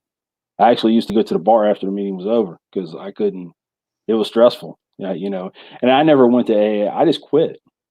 I just quit because I don't, and I think AA or any of those anonymous programs are good programs. I think they've proven themselves over the years that they do work if you apply yourself. But I really there's just a lot of whining that goes on inside Yeah. those rooms. I'm sorry to put it that way, and I wish it was a better way to say it. That's me personally. That's how I feel about it, and I just don't, you know, I just don't want to. Sure, sure. I just don't want part of that, so I just, you know, I just quit. So Okay, so we have brother Frank Anderson and brother Issa Bell. Issa, are you there right now? You've been on the panel for longer than brother Frank. So I'm gonna try to unmute you. You can okay, there you go, brother. Assalamu alaikum. Can you hear me? Brother Issa Bell, are you there? Okay, let's go to brother Frank Anderson and see if he has a question for brother Richard McKinney. Assalamualaikum warahmatullahi wabarakatuh, brothers. How are you all Well, doing? nice to have you back on the panel, Frank. Nice meeting you. Welcome, Richard. Yeah, I heard a lot about you. You know, I've seen, your videos and heard about your life story. You know, it really inspired me, to be honest. It really did.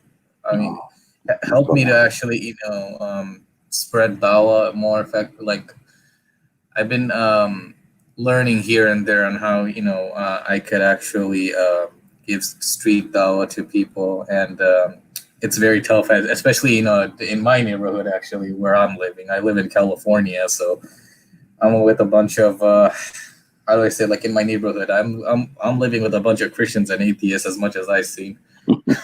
Yeah, so. what part of California?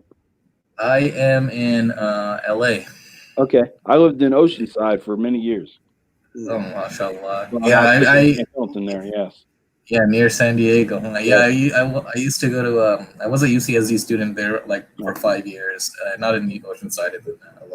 Right. Yeah. Well, my question was, brother, when you accepted Islam, how did that actually affect the environment around you? Like, did you face any resentment, or how did you feel? Like, what came at you? Sure. You know, I didn't elaborate much on the military thing, but of course, the people that I associated with while I was, awaiting my retirement and everything, we were all party buddies, right? I mean, that's what we did. We drank. If we had wives, we had the wives. If not, we womanized, and sometimes even though we had the wives, we womanized then too. So that's, I'm a Muslim now. I'm not doing any of that. So that's not what I do. That's not who I am anymore, man. So of course those relationships kind of went to the wayside. I don't think there was really any resentment there. With that, I know the military started questioning. I know right shortly after I went to go get those dog tags made, with my Muslim on there for religious preference, my security clearance was taken away within a week, which was actually very silly. It's just they made it a point to do it at that time. It was because I don't need a security clearance anymore. I'm sitting around waiting for them to stamp my retirement papers. Right? I don't I don't need to. I definitely don't want it because that just means you got to fill out more non-disclosure agreements. I don't want anything to do with that. So yeah, I just came off one a few years back. I was on for it was a 10-year agreement. So, but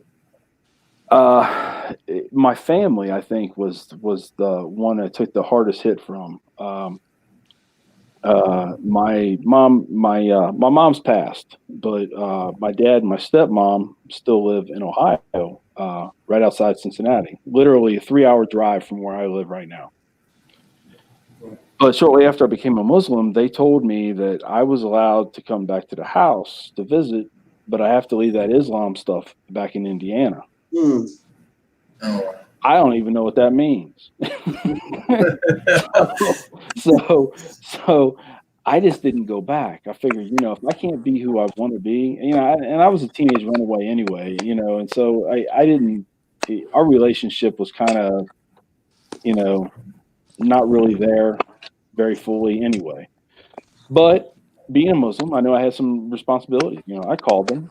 I did talk. They never called me, but I called them. And birthdays, different times of the year. I wouldn't call them on Christmas and they'd be very offended by that. But I tried to explain it to them one time. I said, I said, so I did call them one year and wish them a happy holiday. Yeah. Because it is a holiday. It's just not mine, right?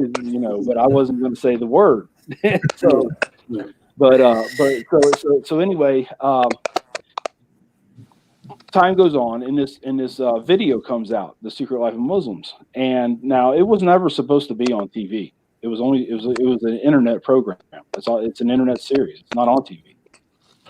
But what had happened was probably I think about 2 weeks prior to my video coming out, they had the massacre in New Zealand with down in Christchurch, the gunmen through the mosque and shot it up. Yeah. Mm-hmm. So the producer of Secret Life of Muslims took my episode to the president of CBS and said, "You got to see this." She watched it and said, "This is going on my Sunday morning program." That's how I ended up on network television, and that's how everything just kind of blew up. Right? It was because of that, and so. He tells me, "Hey, man, you're going to be on prime time television Sunday morning." And I was like, "Oh, wow, okay." Wasn't expecting that.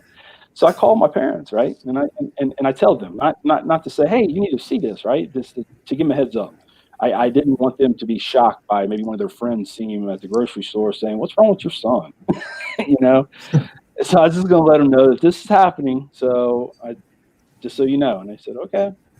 Half hour after that show aired, I will never forget this. It was almost exactly a half hour after the show aired. My stepmother calls me up. She's crying, and she tells me, she says, "First off, your dad and I want to tell you how very sorry we are for the way that we acted. We had no idea we were going through so much stuff, and we want you to know that you're welcome back in our home just the way you are." Yeah, alhamdulillah. There you go. Yeah. That's a lot of work right there. There's no question They about it. still don't like Muslims. They still don't like Muslims. But there's that little bit, Being told, no offense to your family, by no means whoever told you this, but being told you can come visit, believe that Islam stuff over there. It's like saying you can come visit, believe that submitting to God stuff over there. Yeah. Don't you dare come over here and submit yourself to God. Don't do that. I remember in San Diego. So this one brother, who's a revert. He was a Christian. He was in the Navy, and another brother who's also in the military. Two brothers actually. They usually come to the dawah tables, and one of the brothers I know. I mean, I really love this guy. He's a very genuine brother, very pious, very knowledgeable. Alhamdulillah, he's doing his best. When he accepted Islam, so he left the Navy and. He lost his family. His wife left him, and it's very difficult for him to see his kid. And but alhamdulillah, the thing is, whenever you see his face, it's like, the best decision he's ever made in his life. Alhamdulillah, it's one of the best things. I mean, may Allah, give him everything else, way better than whatever he asks for. But yeah, whenever we actually select, the thing is, whenever we take on Islam, whenever we accept Islam, whenever we follow Islam, everything else, whether you like it or not, it just goes out the window. It doesn't care whatever people say. It doesn't matter. Like I remember once I was, when I started letting my beard grow, my family members were like all worried because of all the Islamophobic, situations going around. Why are you growing your beard? Go shave it off. And I'm like, no, I mean, I just can't. I cannot. And I was doing this reflection a couple days ago. It was a really nice reflection, actually. The thing is, I was walking on the street after iftar, and I was thinking, like, we spend so much time, focusing on others, but we kind of spend so much little time, trying to focus on how we can actually better ourselves. Like I remember talking with my neighbor yesterday. I haven't seen him in a while. So he's a therapist in training. So whenever I would actually feel all down, definitely I would go to this guy. I would go to my neighbor, and the way how we would discuss deen matters, alhamdulillah, he's also very knowledgeable in deen perspectives as well. The thing is, we should, try to actually focus on our faults as well, before, like, also, exposing like other faults, other people's faults, but also ours as well. It actually helps us grow, and it actually helps us reflect, improve and gain, like a higher level of taqwa, at the highest pinnacle. Like knowing ourselves, just like how Brother Kenny always says, knowledge is king. What is the other one? I forgot. That was Dean. There you go. That was Dean. That was Dean. Yeah. That was I Dean. think Yeah, we I can love that. assure- we can also assure our listeners that if you think that you would like to become a Muslim, that does not mean that there's an ultimatum that you have to choose between family or Islam, right? That's right. As the person that is planning to make the change, you do not have to make that choice. Of course, there may be backlash from the choice that you make, just as you might receive backlash from any other life choice that you make, right? That's just life. But you yourself do not have to like choose, okay, now I have to actually discard my family. That's right. No, yeah. In fact, I'm sure the brothers can fill in that particular. Well, along those lines, someone asked in the chat, under Thesia asked once again, Assalamu alaikum, in the chat. And she says, well, I say she, I'm thinking that she is a female, but anyway, so is it better for Muslims who are white Americans to do dawah in America than Muslims who look Arab or Pakistani, for example? That's a good question. Very good. That's a very good question, and it's an interesting question. Brother Richard McKinney, you're the guest. I'll let you go first with this. Okay. Yeah, I mean, yeah, like Brother Kenny said, man, that is an excellent question, and it's kind of like, how do we put a picture on this that'll make it more, I don't know, I hate to use the terminology, but I'm sorry, but I don't have another example, but more sellable, right? Yeah. I guess. Yeah, I hate putting it that way, but I think you understand what I mean. But the thing with this is, because we are a religion of different nations, different tribes that are meant to come together and learn, right, about one another, I think the best dawah team would be a mixture of different cultures. Absolutely. Exactly. Not I just totally white agree. American, Yeah. and because one of the other things that we talked about earlier was that whole culturalism thing. Now, I can sit and tell somebody, oh, that's not Islam, that's culture, right? But that's me, a white American that's not from that culture, saying that, right? But if somebody from that culture is able to explain that better, bam, that's worth millions, man. A great example is Personally, I've been wanting to see that kind of enterprise that you're suggesting, where you have a group of Muslims, and that group is a mix of Caucasians, Asians, someone from the Indian subcontinent, so that when people see that, they'll just seeing that will make them think. That's how our dawah team here is in Houston. We do dawah at the Houston Zoo, and we have brothers that from different racial backgrounds, different nationalities, and it's effective. I wanted to mention in regards to Brother Hamza Bowie with the Merriam Center that I mentioned at the beginning of the show. Matter of fact, I'll just say briefly, they're one of the sponsors. Vietslam.com is one of the sponsors, and they're doing a fundraiser right now, trying to raise $6,000 for the next 3 months for the masjid for their expenses. But he's a Vietnamese brother, and he actively reaches out to the Vietnamese community. So obviously, we know that the Prophet Muhammad SAW sent envoys to different communities, and I would only assume that that these people were able to speak the language of the different places that they went, and so that's important in order to have someone that they can relate to. When I give dawah classes, I try to tell people to find something where you can find a common ground with people that you're engaging. and it may be something that maybe a sport team or something you follow, maybe a hat that you like that they're wearing or something like that, in order to create the dialogue. But sometimes it's important for people of a particular race to address their people. With matter of fact, in saying that, the Spanish community, the Hispanic community here in Houston is very, very active, and they're reaching out to their community. So that's important. But the mixture, like the brother said, when you see, if you imagine the Day of Judgment, we're not going to be just standing a bunch of white people over here, the black people over there, the Pakistanis. We're all getting together before Allah, the Prophet Muhammad sallallahu alaihi wasallam, lined up shoulder to shoulder, rank by rank with our brothers in Islam, and we're all gonna look different. And so we sure should try to mix it up. But just keep in mind that sometimes we have to be active in our own community. Do dawah first. Do dawah at home first. Try to share the truth and the beauty of Islam with those closest to you, those in your community, and you just try to be strategic in your efforts.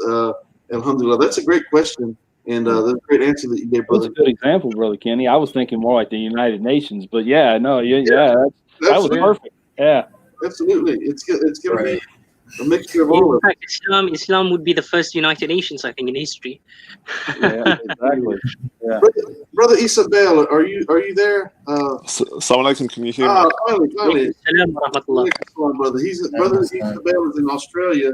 Just the representation. Brother Ibn Anwar is in Malaysia, right? Yeah. Brother Isabel is in Australia. Sometimes people are from. That's Islam, alhamdulillah. Go to the masjid and people from all over the world together, all standing side by side with one another. I truly love it. Alhamdulillah. So Richard, I have another question for you. So since you accepted Islam, apart from the Quran, what are the reading material, if you like, that you've found quite helpful in your explorations of Islam? Yeah, well, recommend to our listeners. Without saying, the hadith of the Prophet, peace be upon him. The Sunnah, the biography of Prophet Muhammad sallallahu alaihi wasallam. Things centered around that. There's even a couple other books that I've seen. A Saudi brother gave to me while he was here while he was here at the university. I forget what it was. It was I forget who wrote it, but the title was "Don't Be Sad." Which and have somebody like me with PTSD. It definitely kind of really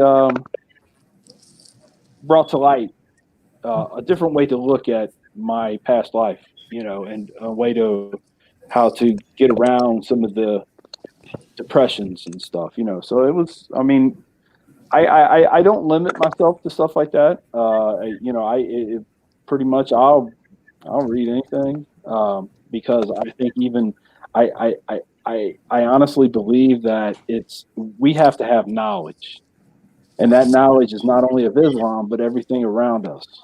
And some of that stuff is kind of un-Islamic. That's the best way to put it. Yes. But we have to know. When I got a message from a kid one time.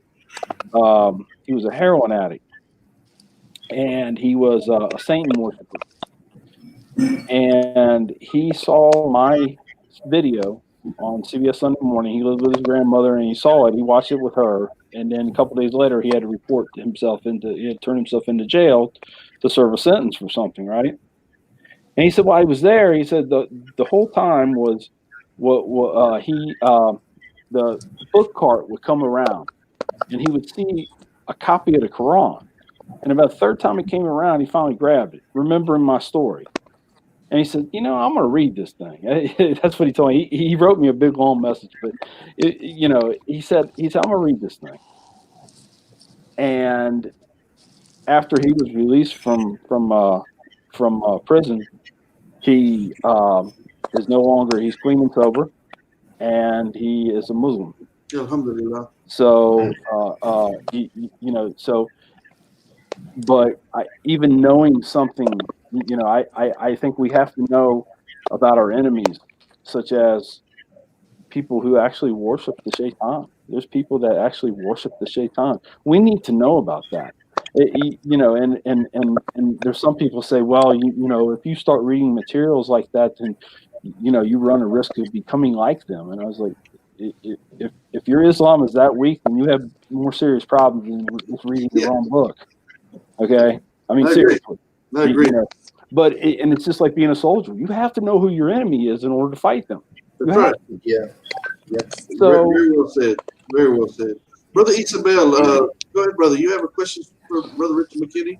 Assalamu alaikum, Alaikum Richard salam. McKinney. I don't have a question, but I have certain experiences I want to share, inshallah. Okay. So I live next door to very hostile anti-Islamic crackhead junkies next door in Australia. I've tried giving them dawah, being a good Muslim neighbor. We've had a few altercations and physical and verbal altercations with them. And even amongst them, I still showed good character, try to show them, but this made them more hostile. And I've been involved in dawah for a long time. I was in England giving dawah. But when I first became Muslim, I used to wear the thobe and I had long hair and I'll get on the tram and people be calling me Jesus and stuff like that. So I'll use that way to open dawah conversations with them. And it would, yeah, that's my experiences with anti-Islamic sort of people. Alhamdulillah. Well, We yeah. have an obligation as Muslims to carry ourselves to a higher standard, realizing that we're representing. Once they know that you're Muslim, the spotlight is on you, and we have to remember that. And they're looking for excuses to antagonize Islam and to continue their hatred towards Muslims, and which is why I cried last night once again, because I found myself getting too angry, and I think I said some things I wish I didn't say. Could have handled the situation differently. And this is Islam.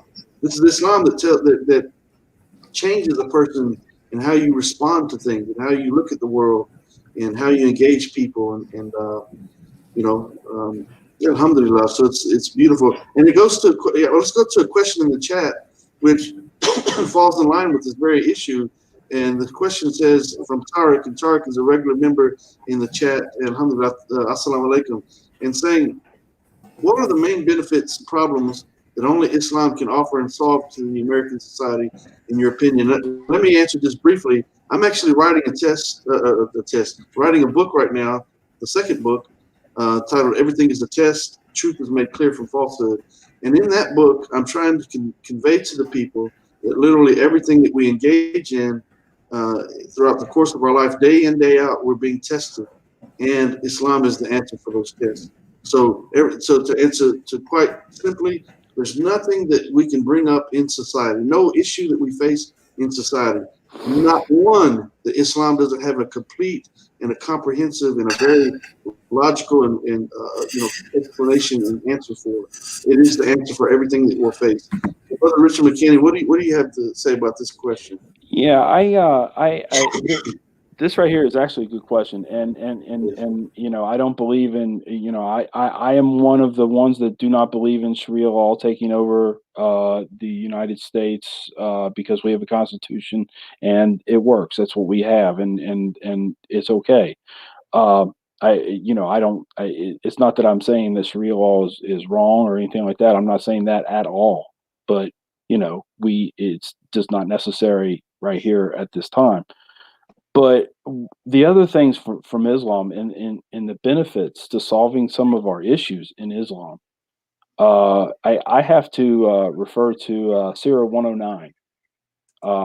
It's titled Al Kafirun, or the Kafir, right? It talks about the non-believer. Now we know Allah, nor did the Prophet, peace be upon him, title any of the surahs.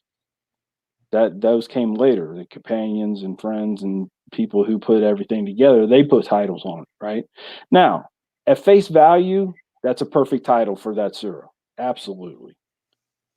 But what that surah actually explains is coexistence. And that's something that I think with this country, our main problems. We have cops shooting unarmed black men. Okay, I mean it's rampant. We just had two in Indianapolis Yeah. this week. Okay, Yeah. maybe it was justified, maybe it wasn't. I think one of them was or both of them were supposedly armed. Nobody knows the truth yet, but blah blah blah. That doesn't matter. If we lived our life by what it says in that surah, you are not going to believe in what I believe, and I'm not going to believe in what you believe. You go your way, I'll go mine. That's it. Unfortunately, even in Islam, we have Muslims that don't want to abide by that. Okay? Because, the only thing that matters is your perception of God. That's all that matters. Your perception. That's right. For you, not your perception of what other people's perceptions of God is. That's true. That's true. But we forget that. And, we can talk about that referring to religion. We can talk to that referring to finance. We can talk to that, referring to how we live our lives. Like the one brother had the partiers that lived next to him. Okay. That's the way they believe. They go their way. I go mine. That's right. You can lead a horse to water, but you can't make them drink. Right. That's right. That's And right. you did that. So that's fine. But Islam has that answer because with that coexistence, with that being able to understand that we're not the same, and you know what, it's okay. That's right.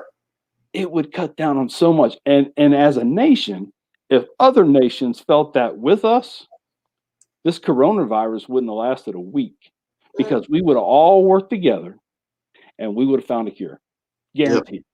Guaranteed. There's too many smart people in the world, in all different countries. That's that right. would have come together and figured this thing out together. But since we got to do it on a national level, and this country's got to do this, and this country's got to do that, because we're better, supposedly, right? No, that's right. We're worse. We're not better. Alhamdulillah. No. So that's I think that's a good question to end on, brother. I thank you. I want to leave any closing comments, maybe closing statements that Brother Yusuf or Brother Ibn Anwar there still on the panel. Any closing remarks you'd like to make to the brother before we close the show out? Go ahead, Brother Yusuf. Yes. One thing I would like to add, I know you mentioned things about translating the Quran and translating the books of the Almighty. It's okay to translate certain things, but I think the biggest mistake was made when they translated the names. And one of the most important things, and it really bothers me a lot, is that we tend to disrespect Allah subhanahu wa ta'ala, Allahu Akbar, our creator. He has, he tells us his name in the Quran, and there are 99 other beautiful names. And he tells us in the Quran specifically, call upon me by those names. Mm-hmm. Then we have the names of his beloved prophets. May Allah's peace and blessings be upon him. Who gave man the right to, for instance, take a name like Al-Masih Isa ibn Maryam alayhi salam and change it to Jesus? I mean, I'm very sorry, but no disrespect. People need to really wake up on this one. And then Yahya, this is a name that Allah named him and said there is no other name like this name before his. And they went to John the Baptist, and we know John, the way that's used, it's really, so some things that we need to look at when you say knowledge. The Quran was sent in Arabic, Quran in Arabian for a reason, because there was Ibri in Arabic. I mean, alhamdulillah, my native tongue is Arabic, but it didn't really improve. My Arabic didn't improve until after I read the English translation of the Quran. But I think it's very important that we all look into that and really take the time. And when we mention Allah subhanahu wa ta'ala, Allahu Akbar, call upon him by those beautiful names. When we mention the prophets, call upon them by their correct names and always say, alayhim salam. Musa, Isa, Ibrahim alayhim salam, Idris, their name. There's 25 names in the Quran. That's very, very important. But much love for everyone, and I really enjoyed listening to everyone, and hopefully one day we can all be joined together here in this life, and for sure in the next life, inshallah. Inshallah. Brother Yusuf, it's a pleasure having you on once again. And I look forward to seeing your face on again, inshallah. Inshallah. So, Brother Ibn Anwar, do you have any closing statements for Brother Richard McKinney? Brother McKinney, one thing I have to disagree with you on the part where you said Sharia. Sharia is the law of the Almighty. Sharia is not just in Islam. It's in the Torah, the Injil. What I would love to see around the world is what Allah says in the Quran. If you're a Christian nation, then judge by the Injil. And if you're a Jewish nation, judge by the Torah. And if you're a Muslim nation, judge by the Quran. We should judge by the word of Allah and His books and His words. And if we did that, trust me, all the problems in the world would be solved. Well, and I do agree with you absolutely. But it's the stigmatism, and the reason I put it out there like that is because of the stigmatism behind saying if we had Sharia law in this country, everything would be okay. Because they we do have a misunderstand working Sharia. constitution, and there's nothing really wrong with that. Absolutely not. But yes, Sharia is the way of God, and that's the way it should be. Yes. As long as the people know that Sharia law is also following the laws of the land, so that's part of our Sharia. Yes. As long as those laws aren't causing us to do something in disobedience against the law. It would never go against the Constitution. It would actually be it wouldn't. Within the laws of the Constitution. Yeah. So we should have a show coming up soon where we talk about the Sharia in particular and how that applies to our lives as Muslims. Brother Ibn Anwar, are you there with any closing statements for Brother Richard McKinney? Okay, we have Darth. He's a regular panelist. He comes on quite often, but I'll let him see if he has any closing statements to make to the Brother Richard McKinney. Assalamu alaikum, Darth. Are you there? I'm here. Can you guys hear me? Yes, brother. Assalamu alaikum. Alaikum salam. Just want to say thank you for sharing your story. It's been enlightening. Alhamdulillah. Thank you. Yeah, brother, it's been a great pleasure, Brother Richard McKinney, and we're going to close out. Brother Yusuf, thank you for coming once again. Assalamu alaikum, brother, and Brother Ibn Anwar, Brother Darth, everyone who's joined the panel, everyone who's been listening, thank you for coming. And Brother Richard McKinney, I can't stress enough how much I thank you. I pray that Allah subhanahu wa ta'ala blesses you for all the dawah that you're doing and telling the story over and over and over again. I know it probably gets a little tedious at times, but the blessings behind it are just stacking up for the Day of Judgment. And it's truly, truly beautiful. And I thank you from the bottom of my heart for coming on. And I look forward to running into you again sometime soon. Absolutely.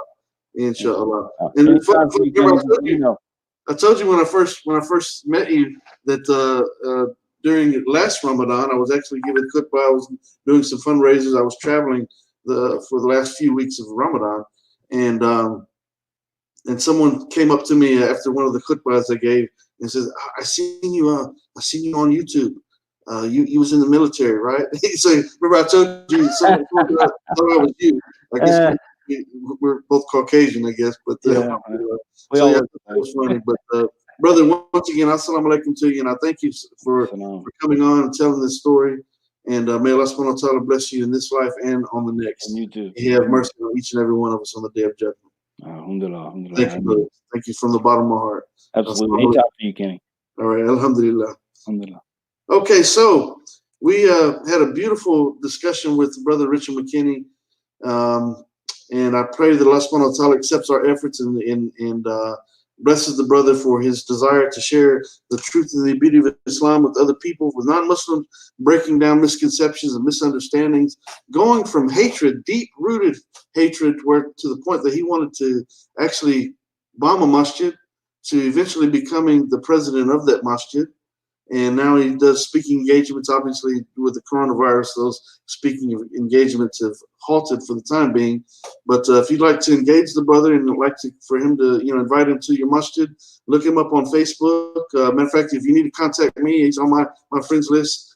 Contact me at info@kennybomer.com or contact me via Facebook, and we'll try to get you in touch with the brother Richard McKinney so that you can maybe invite him to your masjid and have him come and do some dawah to the community in your area, inshallah. I encourage you to give to the platform for the sake of Allah subhanahu wa ta'ala. This is the month of Ramadan where we're donating, and all the acts of kindness and charity are the blessings are multiplied, alhamdulillah. So you can do so by going to, you can go to PayPal, Kenny Bomer, you go to my website, give to the Dawah Fund at kennybomer.com, or you can click on the Patreon link that's associated with the information regarding this video, and help build up the platform, inshallah. We do have some big plans coming up. We have, matter of fact, I should have mentioned at the beginning of the show, we have another debate coming up. Brother Nadir Ahmed and a gentleman by the name of CJ Cox will be discussing whether or not there's scientific errors in the Bible. That'll be on Sunday, this coming Sunday, inshallah, at 2:30 p.m. Central Standard Time. And they will be engaging in that discussion on Sunday. Once again, you can find that link. We're working on the promotion for that. You should be able to find it on Facebook as well as on YouTube channel. So please subscribe, like, and share the videos. And if you're willing and you're able, please give to the Dawah Fund. You can click on the Patreon link and make a donation to the platform, inshallah, for the sake of Allah subhanahu wa ta'ala, for perpetual blessings for the day of judgment, inshallah. So I thank you for listening, and I'll leave you by saying, I do bear witness there's no God other than Allah, and I bear witness that Muhammad sallallahu alaihi wasallam is his final servant and the seal of our prophets. Assalamu alaikum wa rahmatullahi wa barakatuh.